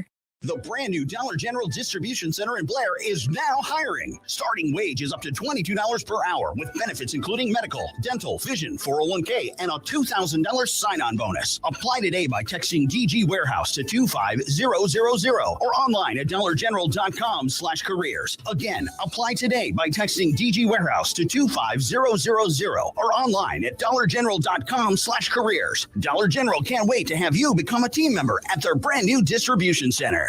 Peerless Energy Systems is Nebraska and Iowa's locally owned and operated authorized solar air compressor distributor. Peerless Energy Systems provides products and solutions for compressed air systems, helping companies in manufacturing, food processing, transportation, auto body repair, car dealers, and more. Driving industry efficiency through service, support, and relationships, let Peerless Energy Systems help you increase efficiency with your compressed air systems today. PeerlessEnergy.com.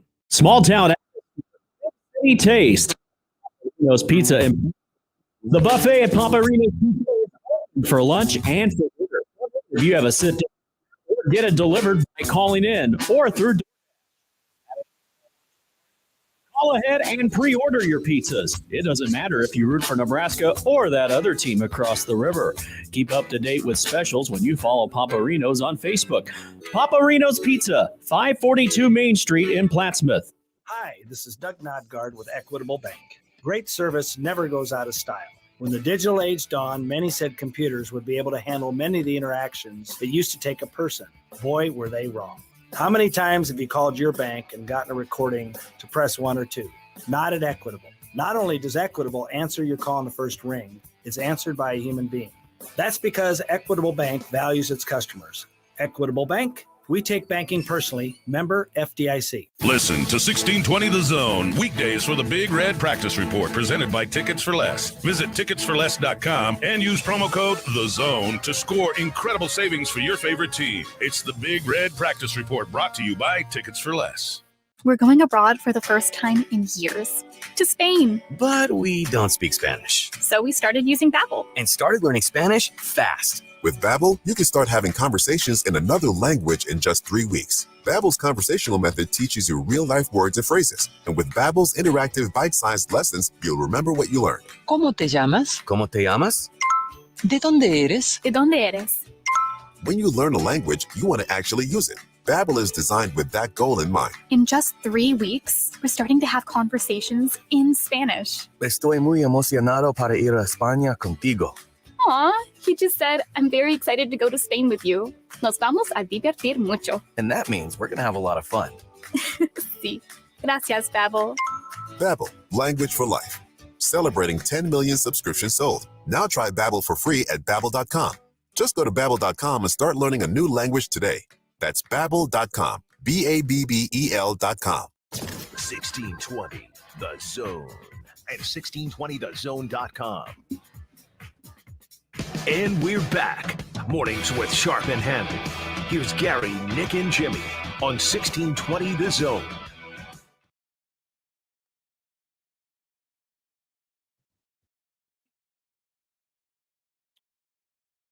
Two quick emails here on a discussion at the end of the last segment on Benson, who lost 93-0 to North Star last week. My thoughts, I relayed them on Monday. One is, why don't they just drop down to B and C1? I'll get to that. And then the other is, why don't they work with OPS? Did I do that out loud? Yeah, you did. You got no hope there. Okay. Thing's a mess in the upper administration. Now, John and some other people in athletics, they know what they're up against, but OPS ain't helping you. So that's kind of why I'm hearing that Benson wants to get a committee together with some alums and invest in the program, but help themselves because OPS isn't helping you. Here's the stark reality of like a school like Benson when it comes to football. And brother, I'm telling you, you're not dropping down to B because you've not seen B football. Yeah, you got a program that has won 27 in a row that is a top B. B football is pretty good in this area. Don't tell me you're dropping down to C1. Brady McGill would throw all over the yard on a Class A school from Omaha Roncalli. C1 football in this area is not bad. Even DC West, which is, I think, a program that has a little bit of momentum. It is what it is. Right now they're playing A. But the stark reality is, if you look at the boys' enrollment numbers, so this is the fall of 2022. This is easily accessible on the NSAA website. The 22nd largest school in the state with boys' enrollment, Bellevue West, 603. So they're 22nd. Bellevue West Bellevue West is Class A. They'll always be Class A. Yeah. Do you know who is right behind them by just 9 boys? Benson. Omaha Benson. You know where Omaha Bryan is? 2 boys behind Omaha Benson. So there you go. That's not going to change. No. I'm glad they're not scrapping the season. They're going to continue to play varsity football, and we wish them luck tonight. Yeah. They are down a couple of players actually from the other night at Lincoln North Star. Mike Schaefer, I'm going to stop by the show. He's got thoughts on what happened last night. He referenced bad football. Well, we're going to be optimistic. Was there good football last night? Plus, Matt Verzal will join us on a Football Friday fiesta the morning after Nebraska and Minnesota last night. Now we get ready for Colorado week, boys. Oh, that's circus. Is that a must-win? More than a must-win? I think it'd be strongly encouraged. An identity. I hate to throw identity game. A game to get better. Sure. All right. Well, we'll have all week next week. We won't be here on Monday because of the holiday. We'll have all week next week to talk about Dion because he's been talking. Fox talked about him last night. I don't know. Maybe I kind of wanted a little bit more. I don't know about you guys. Oh, did you? I just wanted a little bit more. Oh, okay. Fox Sports, why don't you Colorado football station. Rewatch the broadcast. You'll get plenty more. There's Nick, Jimmy. I'm Gary. Last hour is coming up next. More with Gary and Nick after this on 1620 The Zone. 1620 The Zone. Traffic. From the Backwin Plumbing, time-saving traffic center. We have no accidents to report at this time, but you can expect a bit of a slowdown from 94th to 75th along Dodge. Then on L, there's going to be some delay from 108th to 90th. And along Highway 370, be prepared for a little bit of slowdown from Richland Drive to 90th. As always, remember to stay safe and wear your seatbelts. I'm Chris Scott. This time-saving traffic was brought to you by the Nebraska Lottery. Someone just won a beautiful new blue truck playing Trucks and Bucks 2023. So there are only 6 trucks left. Better get to a Nebraska Lottery retailer, buy a ticket, and play today. Top prize odds, 1 in 336,000. Hey, everybody, it's Michael Sagut for Ted and Wally's 2 locations, Benson and the Old Market. Do you have some parties coming up? Summer's all about parties, right? Whether it's a holiday party or if it's a birthday or just to get together with some friends, you want to have some ice cream in your freezer. So what you do is you call ahead. You say, I want to get a half gallon. I want to get a couple of quarts. I want a special ice cream, maybe for a birthday, like I said, or just a special occasion. You can get that from Ted and Wally's. Give them a call ahead of time so you can have that ice cream ready when you arrive, put it in your freezer, and have it ready to go for a party. And they do it again the old-fashioned way. We've talked a lot about the 20% butterfat. It just tastes different. It just tastes better when they do it that way. So head over to one of the 2 locations, whether it's Benson or in the Old Market. Stop by Benson, of course, and go by Taste of New Orleans and get you some great food, maybe a po' boy, and then after that, get you some ice cream as well. Or into the Old Market and get that feeling of nostalgia going down in the Old Market and having yourself some great ice cream from Ted and Wally's. Swing by today, one of the 2 locations, pick up some ice cream, call ahead if you want a large amount, and tell them Severe sent you. O'Reilly. Protect your engine against sludge and wear with a synthetic oil change. O'Reilly Auto Parts has 5 quarts of Mobile One full synthetic motor oil for $35.95. Plus, get a $5 O reward to use on a future purchase. Our professional parts people can also recommend all the supplies you need for your next oil change. Stop by O'Reilly Auto Parts or visit O'ReillyAuto.com. O'Reilly Auto Parts. Hey folks, is your concrete in need of repair? Kent Pavelka here to talk about your local concrete experts and a best of Omaha winner, Everlevel Concrete Repair. They can completely restore and repair your concrete at a fraction of the price compared to replacement and offer long-term transferable warranties. I'm so glad I chose Everlevel for my driveway. There's a reason they're a best of Omaha winner. Give them a call for your free inspection. That's Everlevel, Everlevel, Everlevel. Try saying that 3 times fast. Happy birthday to us. That's right. We're turning 50 this year, and we're celebrating with you. Introducing my new birthday cake streusel, topped with vanilla cake and crunchy streusel, a swirl of white icing, and showered with rainbow sprinkles. Paired with our classic combo, the one that started it all, and your favorite one-topping pizza. Happy birthday feast. Enjoy one today. Godfather's Pizza. Do it. Let it fly. Your elevated sports bar experience. KOZN Bellevue, Omaha, Council Bluffs. This is 1620, The Zone. Now back to mornings with Sharp and Handley on 1620, The Zone.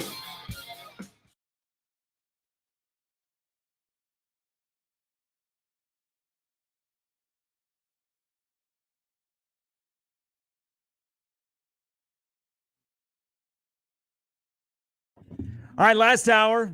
It's a good morning to have this reaction. Is our good friend from Husker 24/7, Mike Schaefer. Hey, if I tried to sell you a T-shirt that said "There's no hope, F everything, go Big Red," would you buy it today after last night? No, Okay, not really. That's good. That's a good answer. I don't know. Like the problem I'd have is when would I wear that shirt, and in what context would I wear that shirt? You know, like it's. You can't wear that if you're just running to the grocery store or anything. You know, you don't want to be photographed in that shirt. So no, I think I would pass on that. The sentiment I can understand. The shirt, I think I would hold off on. Okay. Now that you've had a chance to write and digest what you saw last night, what opinion has changed about your first view? And now it's, 11 hours after the game. Has anything changed on what you thought last night in the moment?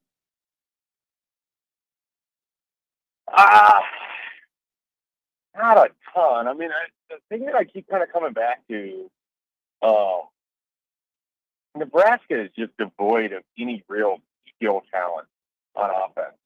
Like they just, we talk a lot about Billy Kemp, and he was largely invisible as a wide receiver. And one of the issues he's going to run into, he's so small, and it doesn't feel like he was beating anybody off of the ball on some of these routes that he was going to like win his way open.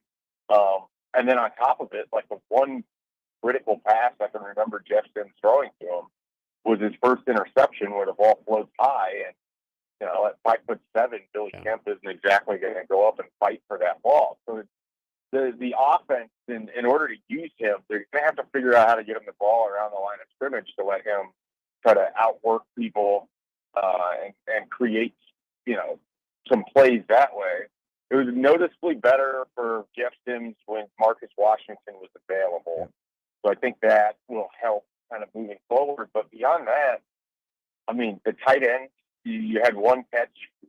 Heinrich Harburg had as many catches as the tight end did, and more than Thomas Pagone in 30-plus less snaps. So just looking at, like, what they have on offense, and Jeff Sims wasn't good as a passer, but they're going to need hero ball from the quarterback again. Like, at what point in the trajectory of Nebraska as a program has it just become a net negative that every year they need their quarterback to have to be everything, be borderline perfect, to have any chance of winning, and then think that this is going to be a successful week in and week out strategy? Like, the version of Jeff Sims last night wasn't good as a passer.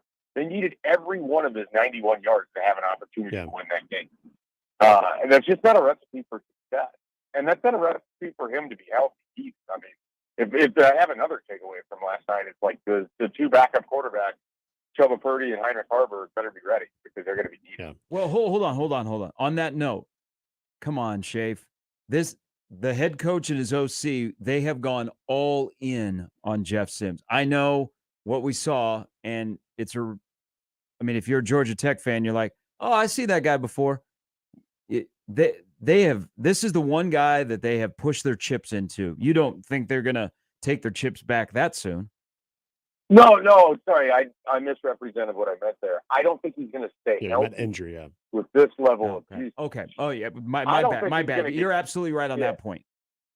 I don't think he's going to get benched in favor of either one of those guys from a performance standpoint. I'm not sure that by November, if he's toting the ball 19 times a game for Nebraska to have any level of offense, that he's going to be healthy for that final 5-game stretch or 4-game stretch of Michigan State, Maryland, Wisconsin, Iowa. Like, I don't see how he's going to be healthy. I mean, he looked at times by far the most athletic and dynamic player Nebraska has on offense, which is fine.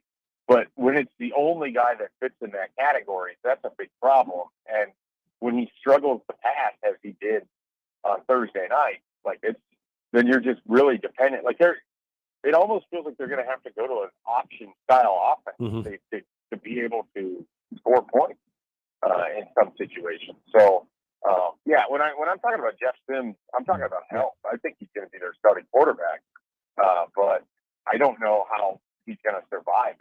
I agree with you on that. My bad. Shafe, and this kind of goes back to the ability to run, and you mentioned, and I totally agree that you needed every single one of those yards on the ground from Jeff Sims.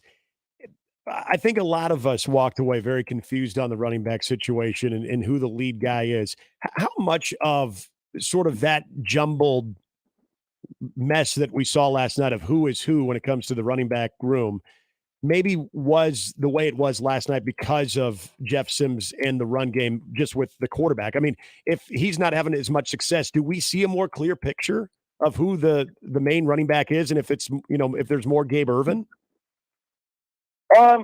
Maybe. I think that's a thing between Marcus Satterfield, EJ Barthel, and Matt Rule. Like, they have to have a better game plan as to how they want to utilize guys and what spots they're going to utilize them and everything else. I don't know. I mean, what was baffling to me is that 90% of what we were told about what this offense was in fall camp and everything else, it didn't look like that. Yeah. It looked like an offense that your best play was basically having it break down and just in scrambles. And we've seen that. Like, that was 2021 Adrian Martinez level offense there, where, you're playing Illinois, you can't do anything, and your best play is Adrian just has an 80-yard run. Like, that's not a recipe for any sort of sustainable success. I thought Marcus Satterfield had a really rough game in terms of calling plays, and I don't know if that's because they couldn't get stuff to work that they wanted to work, if Minnesota was doing a good job taking things away, without their top linebacker on the field, you would think Nebraska would have tried to do more to stress that second level of the defense. Yeah. And aside from Jeff Sims, it didn't feel like they had an answer to really go after these young linebackers. They hadn't played college football before. So it was a little confusing as to what it was they were trying to do. And it didn't come across to be the same offense that they allegedly were running throughout fall camp. So that's the other sort of confusion that I have out of this. I mean, it was not a debut that Marcus Satterfield should feel particularly proud of. Yeah. What was your read on the clock management issues? In terms of well, let's start where you had to burn 2 timeouts. It seemed like that became an issue as the night went on, and especially in the drive down at the end zone at the end of the first half. Some of that, I think, is just.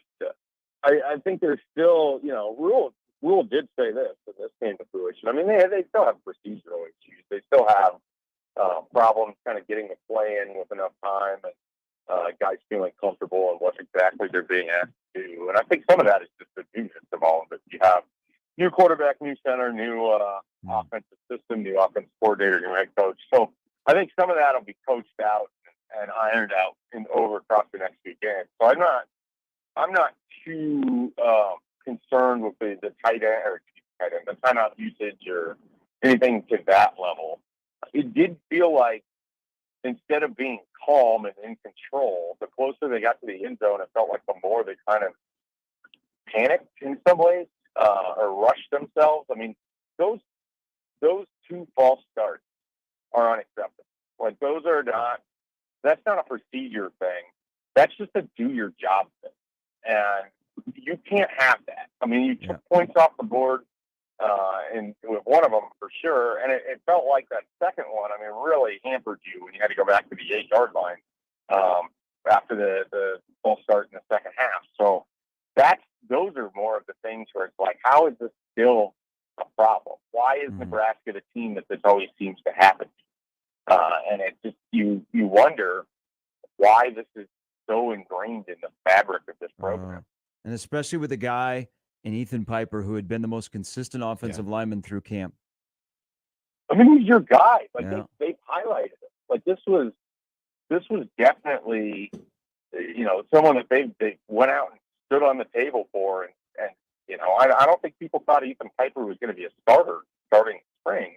And you certainly didn't think he was going to be representing the program at Big Ten Media Days. And he's in the most critical play of the first half. He flinches, causing Turner Corcoran to fire off, and the whole thing just goes for naught. And then, of course, we can get into the conversation about what Jeff Sims was doing on that pass the very next play. But frankly, I thought Nebraska should have kicked the field goal. I wrote it on the message board at the time. I said it to Brooks, just take the point. Don't even take the tie at halftime and be done with it. But they lost that game in a variety of ways, and you could find things in every quarter that led back to the disaster that was. Well, and Shafe, I think we can all agree what kept him in the game, though. There was a lot to like about the defensive effort. What were you maybe most impressed with from a couple of different aspects of the defense last night? Yeah, I think I want to couch this if I don't feel like Minnesota's offense is going to be very good this year, but I do want to hold off on going too far on Nebraska's defense. But the stuff that I like, I think the defensive front is only going to get better. I mean, Cam Lenhart's playing a ton of snaps as a freshman. We got to see some of the best of Blaze Gunnarsson we've seen so far.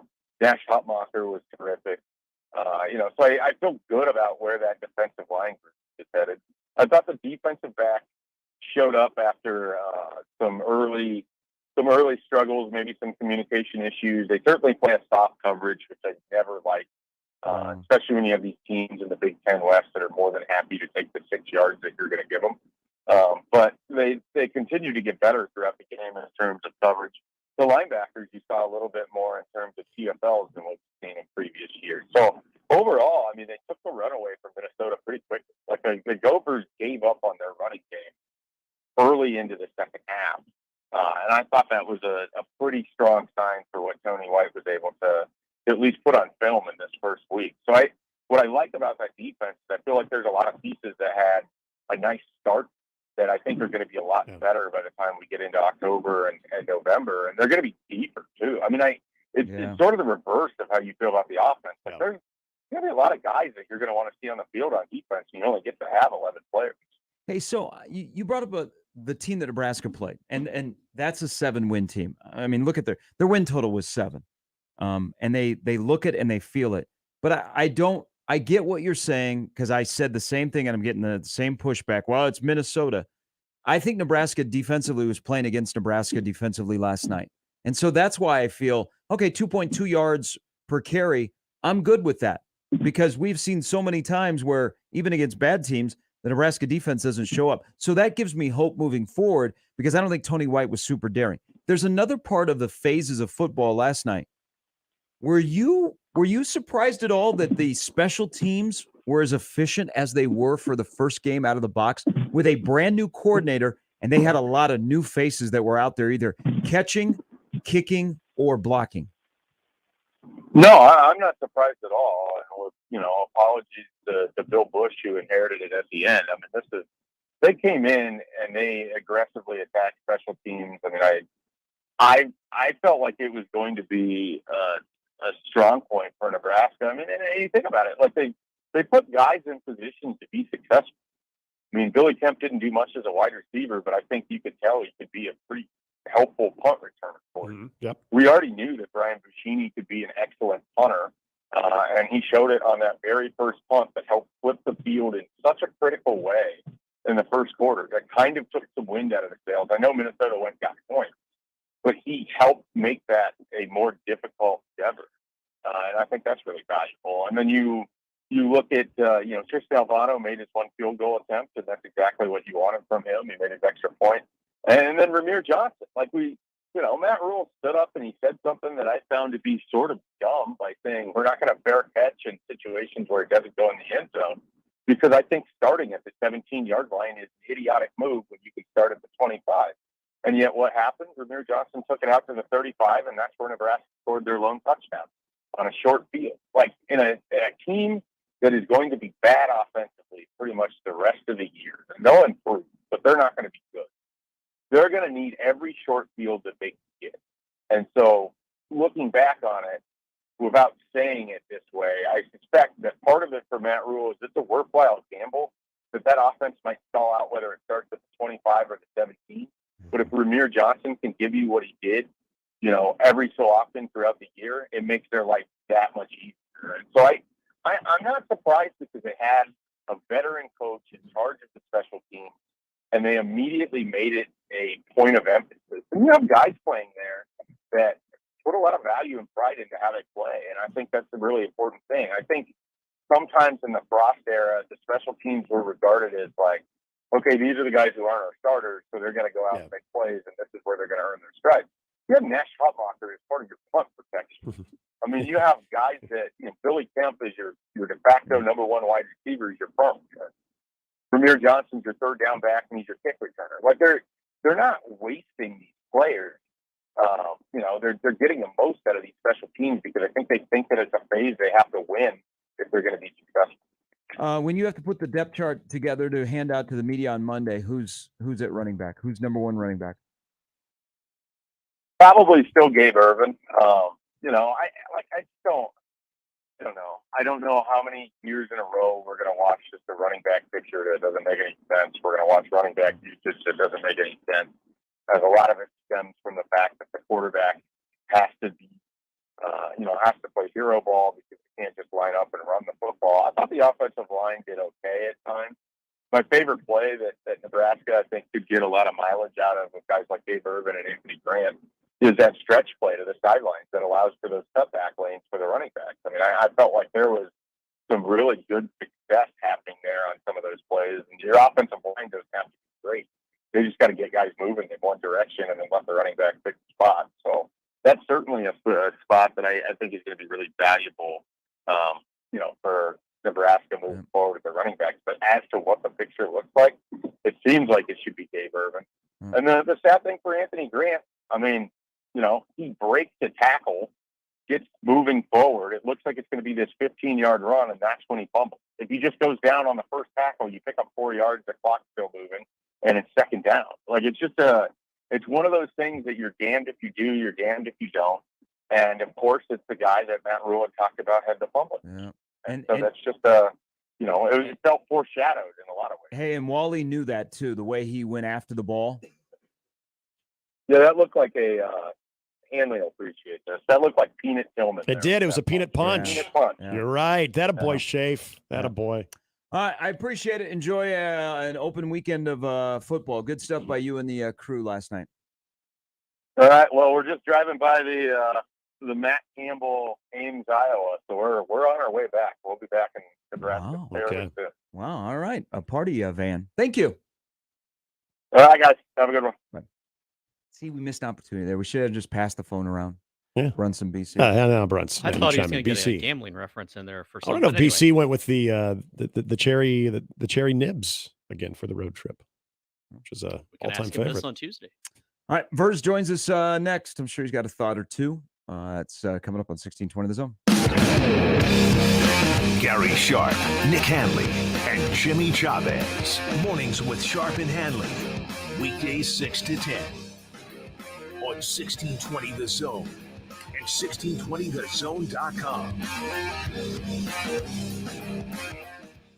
Mornings on 1620 The Zone is brought to you by MD West One Orthopedics, Neurosurgery, and Spine. The Connor Happer Show. The Netflix television show Quarterback is looking for quarterbacks. Sounds like Burrow's signed up for season 2. How about Russell Wilson? Hey, thanks for holding the door open for me at the facility every morning. Have you ever thought about changing everything about this door, man? You just got to wake up, get your boots on the ground, stay positive, and you will open a new door to life. Be a horrible watch. I would hate watch that. The Connor Happer Show. Weekdays from 10 to 2 on 1620 The Zone. Heating up as we finish the week Friday. Expect sunny skies throughout the day. Breezy, though, with south winds gusting 15 to 25 miles per hour. Highs around 90.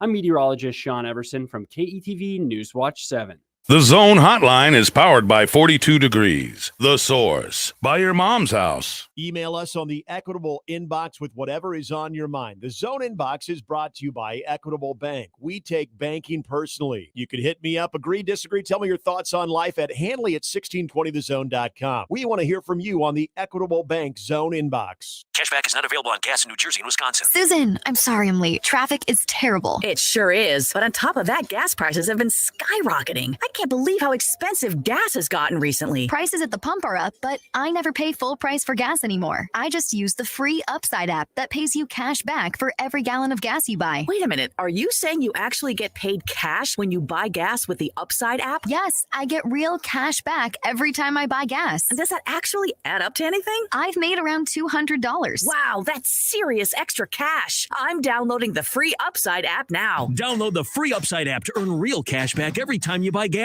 Use promo code GOLD for an extra 25 cents per gallon cash back on your first fill-up. You can cash out anytime right to your bank account, to PayPal, or any gift card for Amazon and other brands. Just download the free Upside app and use promo code GOLD for a 25 cents per gallon bonus on your first tank. That's code GOLD for 25 cents per gallon cash back on your first fill-up. Did you know that radon is the #1 cause of lung cancer for non-smokers and that our region has some of the highest levels in the country? Radon Defense Midwest can test and fix your home. Visit radonradio.com for an exclusive offer for 1620 The Zone listeners. That's radonradio.com. Septemberfest, the annual salute to labor, delivers fun to the entire family. Labor Day weekend, there's live music all weekend long in the beer garden, including Finger 11 on Saturday. And there's entertainment for kids, including a giant carnival midway.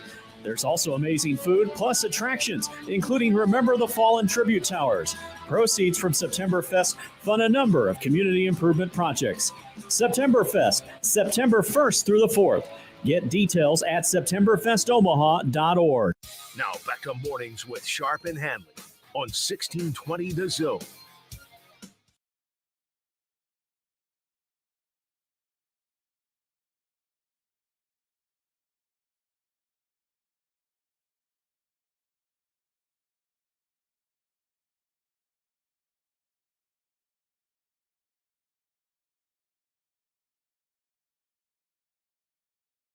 Reading an email here. This one's from Big Red Rick. Says, I don't plan to watch or follow the Huskers for a few weeks or maybe for the rest of the season. Life is too short. We bring in new coaches and players, yet literally it's a total rerun of the same thing. No school in history has given more games away than NU. It simply isn't possible. Heck, so many fans were calling 911 for help. It took the system down. I feel for you guys. Having that program at the heart of your job is painful. I get losing. I don't understand beating yourself week after week after week. Oh, well. May get to my wife's project list for once. So that's Big Red. That was the thing we were talking about, the emergency alert on our phones.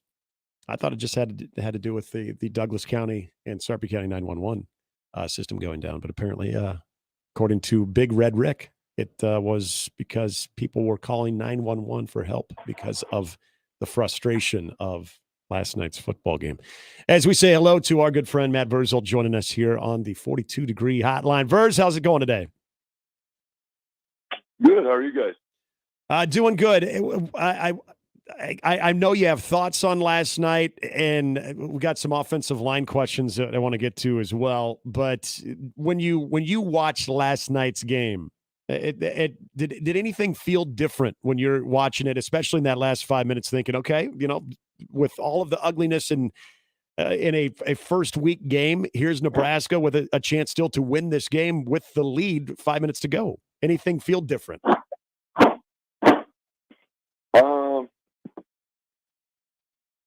mean, yes and no. I don't think I thought the defense. Now, I do not think that Minnesota is some kind of offensive juggernaut. But, old habits die hard. Things that I thought, and it was probably I naively thought, because I like the discipline things that they do, that Nebraska does in practice now. But I naively thought, I was like, okay, well, this will just absorb, and then they'll be fine. And then you get into the heat of competition, and you make some of the same mistakes you did. But I've never once, in my life, thought, oh, no, you're going to go in that game and lose. I mean, I guess I don't have that same mindset that a lot of you guys do. Because, oh, God, I can't believe we're here. Well, that's why you do the stuff you do. So I don't know. I guess I don't think that way. Hey, let me, this is, I don't want to focus on this, but I'm curious from your standpoint, because it seems like this has become more prevalent in football with the left tackles, where they get started, where it appears with the eyeball on TV that they're getting started earlier with the kick step to get in position to pass block. The left tackle for Minnesota has that down to a science. I see it on Sundays in the NFL. Do you see it? Oh, yeah. See it all the time. Okay. So, but we've never seen it called, though. Well, they did.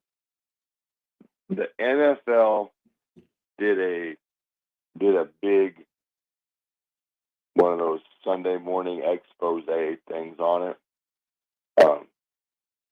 And they've got it where they're timed with the ball, right? In the NFL, the ball even just flinches a little bit. It's almost like a defensive lineman, right? Ball flinches, kid takes off. Or a grown adult in the NFL takes off. For this, now, that's just a missed call. I mean, there's nothing, no more you can say. But that's the way it's going to go for a while in sports.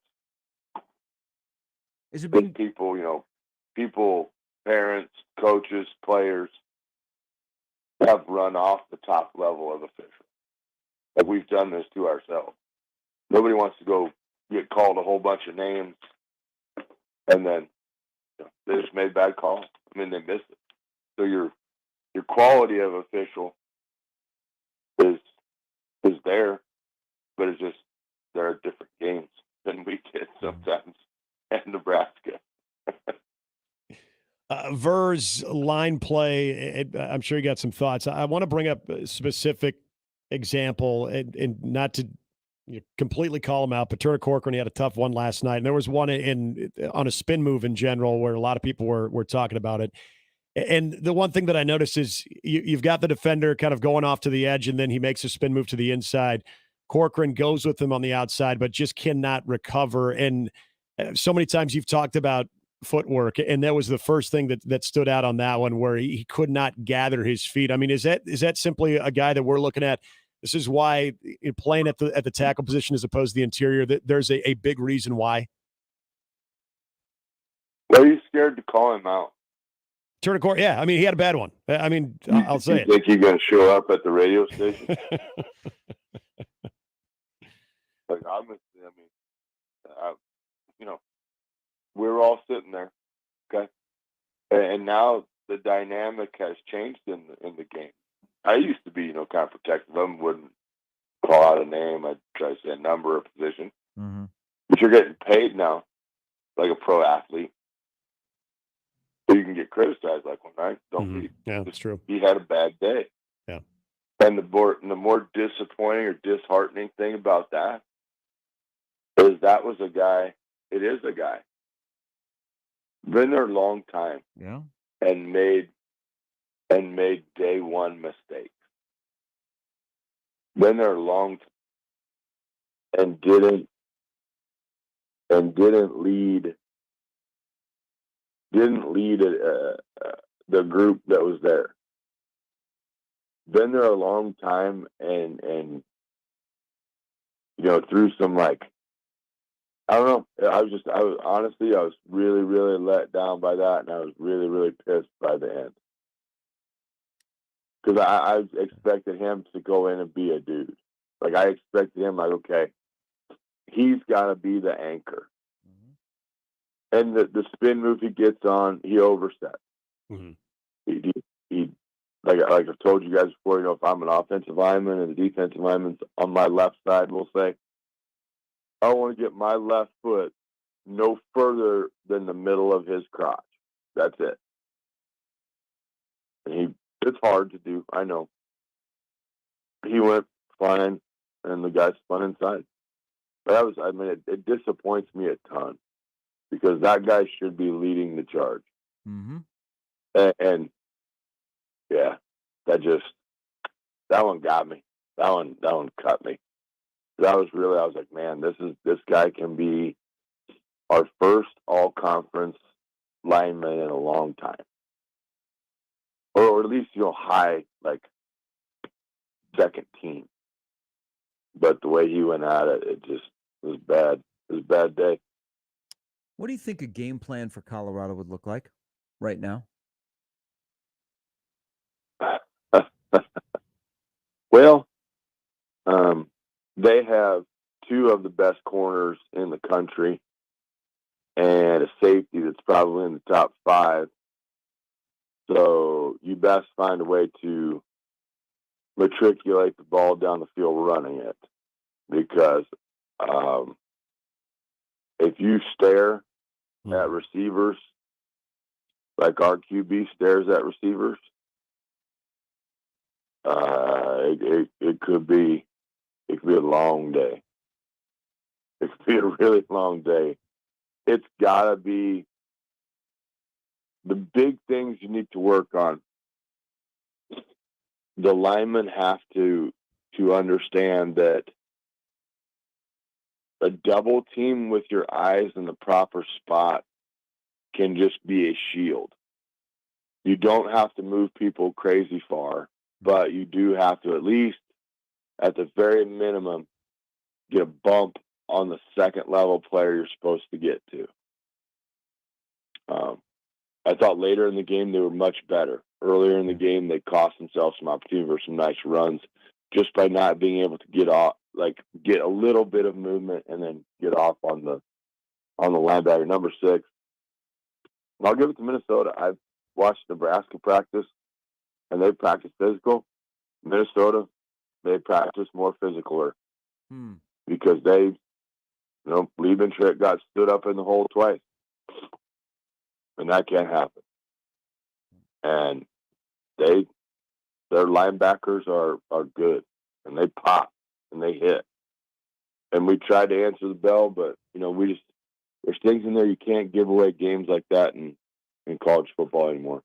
No, not at all. And you got to kick bad habits and old habits of jumping offside at the goal line and all that kind of stuff. Mm-hmm. Now, the series with 12 minutes to go didn't help either. Chuck it deep, chuck it short, chuck it short, punt. Like that can't happen. Well, hey, look, quick thing, and I know you got to run. What goes into the mindset? So the interception was huge, but then you say, okay, hey, let's go first play. Let's try and hit a home run here and catch him off guard. But then you continue to throw the ball on second down, which forces you to throw it on third down. You have any idea what the mindset is there of an OC? The first shot I get, because you've actually run the play, and Hill actually motions to the sideline. If he could just throw it out here where I'm wide open out, that would be great. Then it was panic.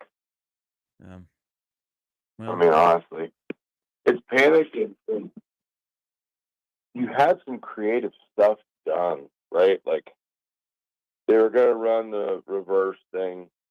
It's a mini reverse that they were going to score on with Corcoran pulling out there. Get in that same look on second down because you've run it, you've jumped offside, it's not working. I'm talking about after they chucked it. Yep. Run it, fake the reverse because you have a running back with you. Okay, so Sims fakes it. You run option now, so the reverse is going to go left. You're now running option to the right, and there's another receiver out wide. Okay, so now you've created a reverse triple option. Yep. Take the reverse. You continue to on your path. Now you're running option to the right. If the defensive back comes up, you're still 4 yards behind the line of scrimmage. Just pop it over the top to the receiver by himself, or just run option. And now you got the outside linebacker in a conflict and pitch it or run it. I mean, you have creative plays drawn, like very creative, very well concepted plays, but conceived and was conceived. But it's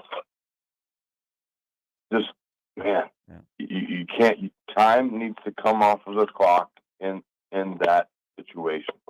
Yep. I don't call plays. I never want to call plays, but I know that has to happen. Mm-hmm. Yep, it does. Verz, we appreciate it. Have a good weekend. I know you'll have a lot more where people can listen to you. See you, boys. Thanks. It's Matt Verzal. Sure he didn't sleep much last night. Got a little work, little ball game. Yeah. A little retrospective on what he saw. I guess not retrospective, perspective. Yeah. On what he saw. Yeah. That offense, whatever.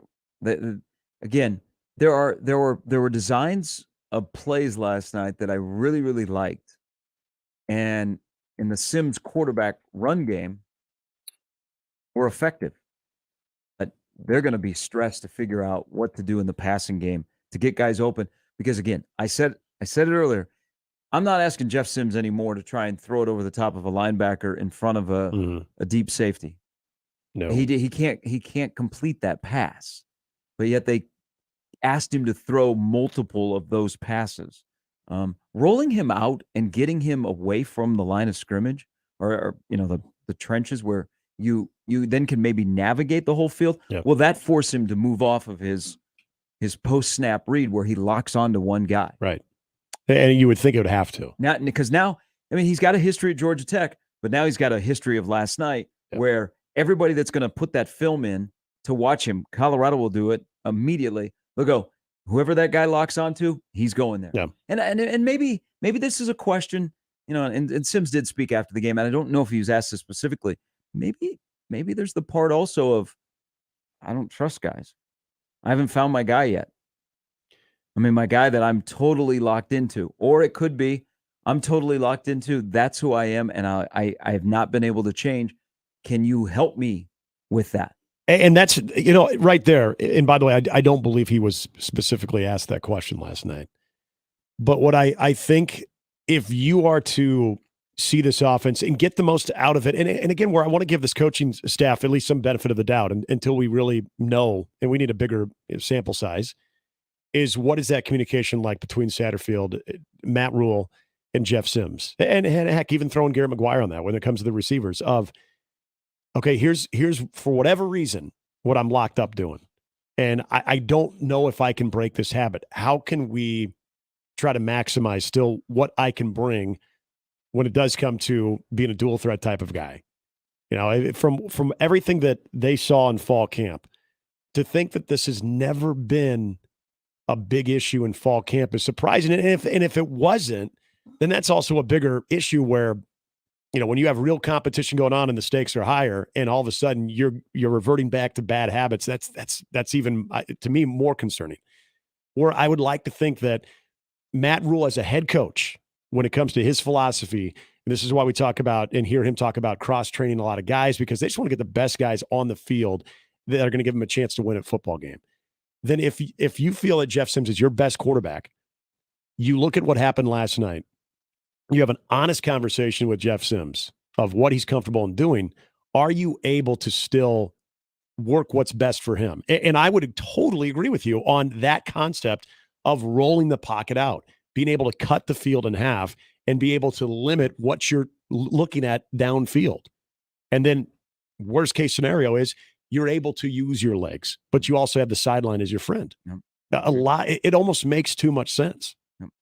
All right. That's Nick, Jimmy here as well. We'll come back. We'll give some final thoughts. Turn over to Happer. I just saw him out. That's why I was a little bit delayed coming back coffee? in here. A little tired. He looks okay. Rejuvenated? He looks okay. How to be young. Yeah. Our discussion was, and this is just for people that call in a big red overreaction as well. We have a new phone system here.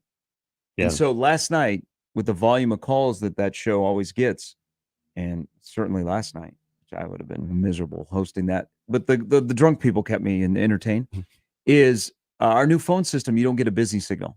So it just rings and rings and rings. So you think that we're avoiding you. Yeah. We're not. We've kind of seen that on all of our shows since this phone system's been in place for a couple of weeks. We will get to you. It's just a weird system where you don't get you kind of go into a waiting room is actually what I was just told. Yeah, so you are the show. We'll explain it more.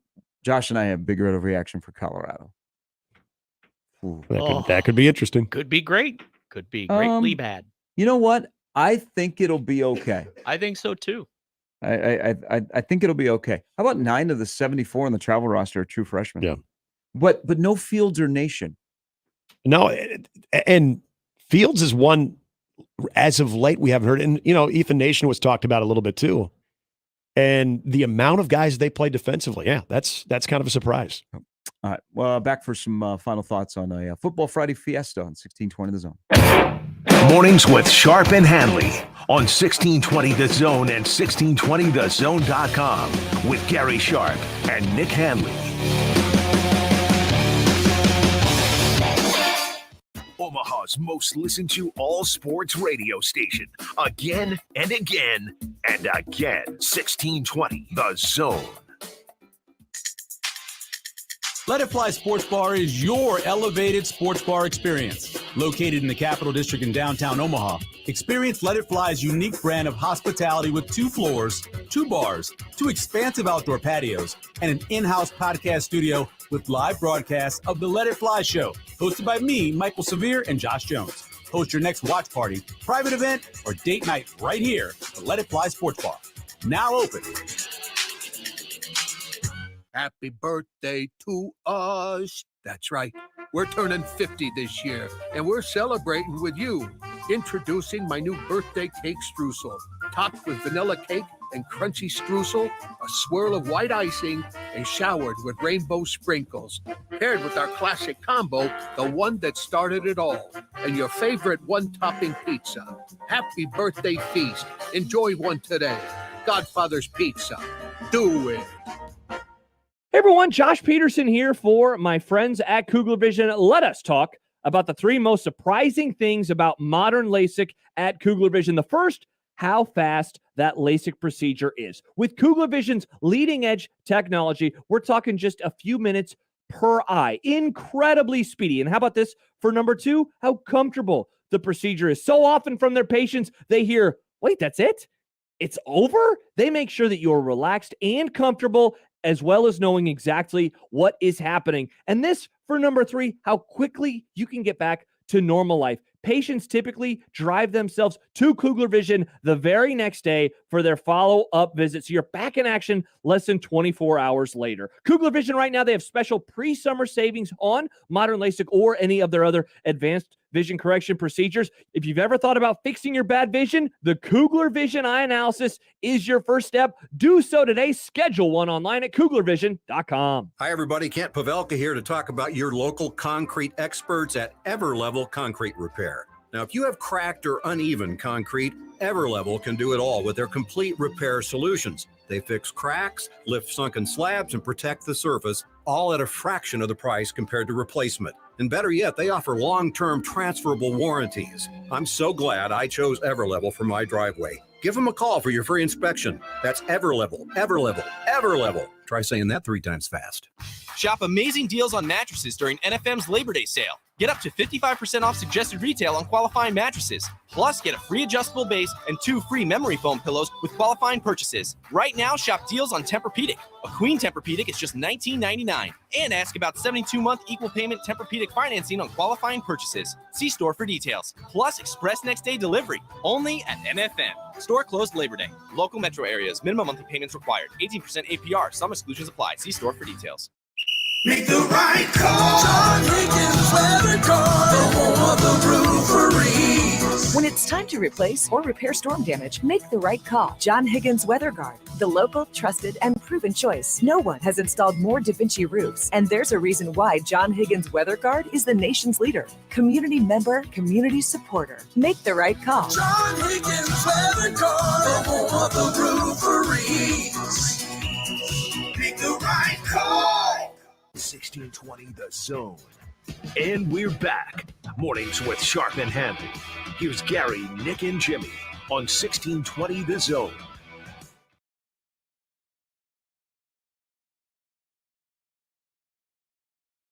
All right, Pro Football Focus grades are out for last night. Thomas Fidone played 39 snaps. You guys want to guess how many targets? 2. I'm going to go with 1. Zippo. Wow. Want to guess the highest graded offensive lineman? Because Scott, Piper, Benhart, Corcoran all played 56 snaps. Bryce Benhart. Noelle played 45. Lutoski 11. Evans Jenkins played 6. Benhart. Top overall grade on the offensive line. I'll go Corcoran just to say another name. My guy, Ben Scott. Ben Scott. Okay. Benhart was 3rd. Corcoran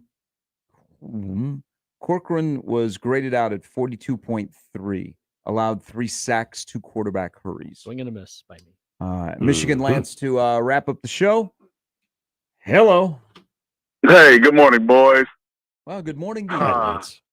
Man, so what did Nebraska bring back? About 40, 50 players from last year's roster? Somewhere thereabouts. About there, man. There's a reason Deion Sanders did a mass exodus of players, man. You're a losing program, and losing programs find ways to lose. You know what I mean? Like they don't make a lot of more winning plays than losing plays, and so unfortunately, that's just where you're at. You're trying to get people. I understood what he was doing with Grant being in.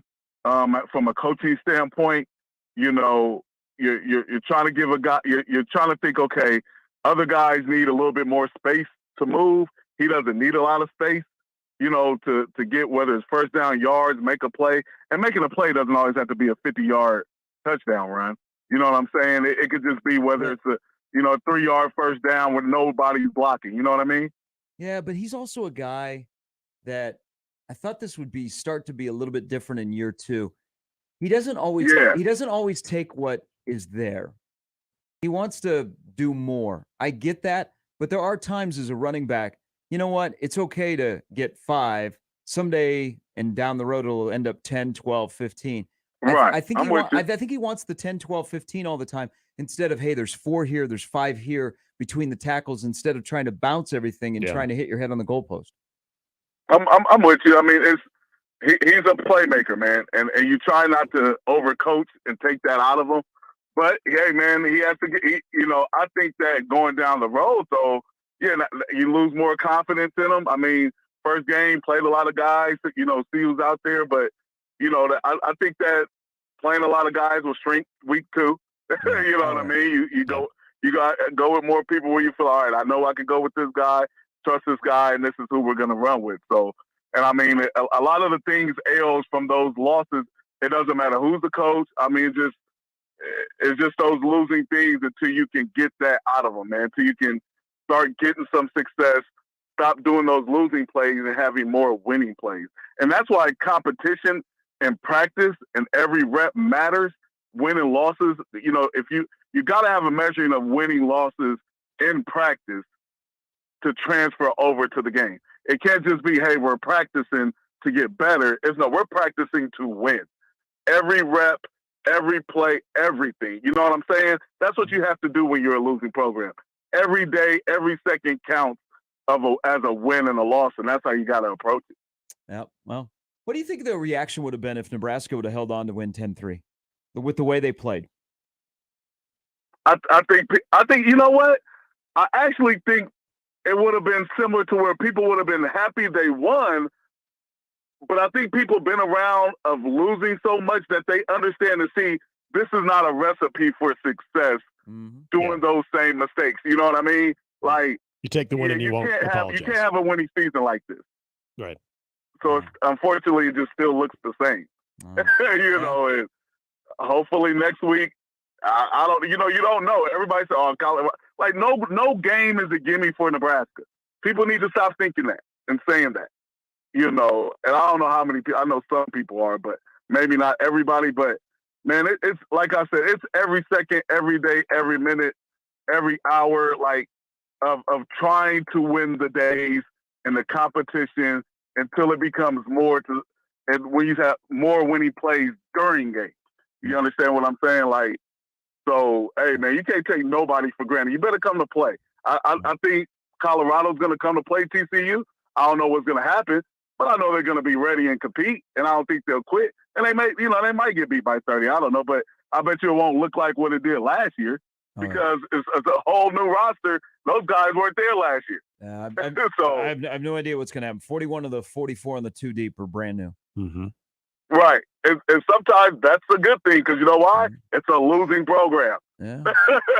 So, hey, man. We're 111. Lance, we appreciate it. Hey, thanks, fellas. Appreciate it. Good weekend. Yeah, I said this last night, and it's if you tell me Nebraska loses 13-10 to Minnesota, I'm thinking, okay. All right. But the way it looked in at the fashion at the end, that's what's got everybody up in arms right now. And you asked the question, how do people react if it's Nebraska holds on? I think first and foremost, you feel like, okay, ugly game. Minnesota also played an ugly game, but we were able to make the stops necessary to win the football game. Yeah. And it's how much was that graphic brought up about the 1-score games in Nebraska's history? You had to continue to hear about it. So then you can at least get that monkey off your back. And you could say, all right, well, at least we kind of snapped that thing. And we've now proven that we can win ugly against a reputable opponent in our own conference. I think there is a lot of the ain't going to apologize about it. To Lance's point, yeah, we know we've got a lot to work on, but we're going to feel good about this because we were able to get off to a 1-0 start, and that was the goal, first and foremost, because this is not going to be the finished product after week 1. So does that change the conversation? Absolutely it does. Does it change what Nebraska has to work on going from, what do they always say, the good teams that make the best improvements between weeks 1 and week 2? Does that change that at all? Heck no. No, you continue to still learn from the ugliness of last night, but you get out of there with a win. It changes everything. Yeah. Nebraska now the best 0-1 team in the country. Heard it here first. Since 2021, just an incredible thing. The Nebraska in 1-score games is 2-14. And I catch myself going, how'd they ever win those two? That's what I was going to say. How's it that good? So I used the word deflating when we began the show.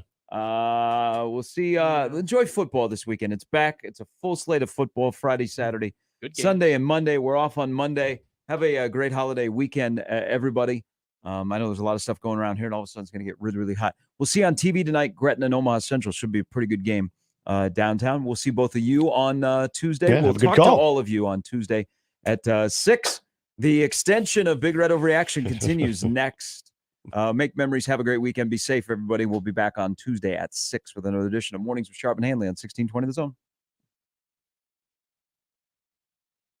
Oscars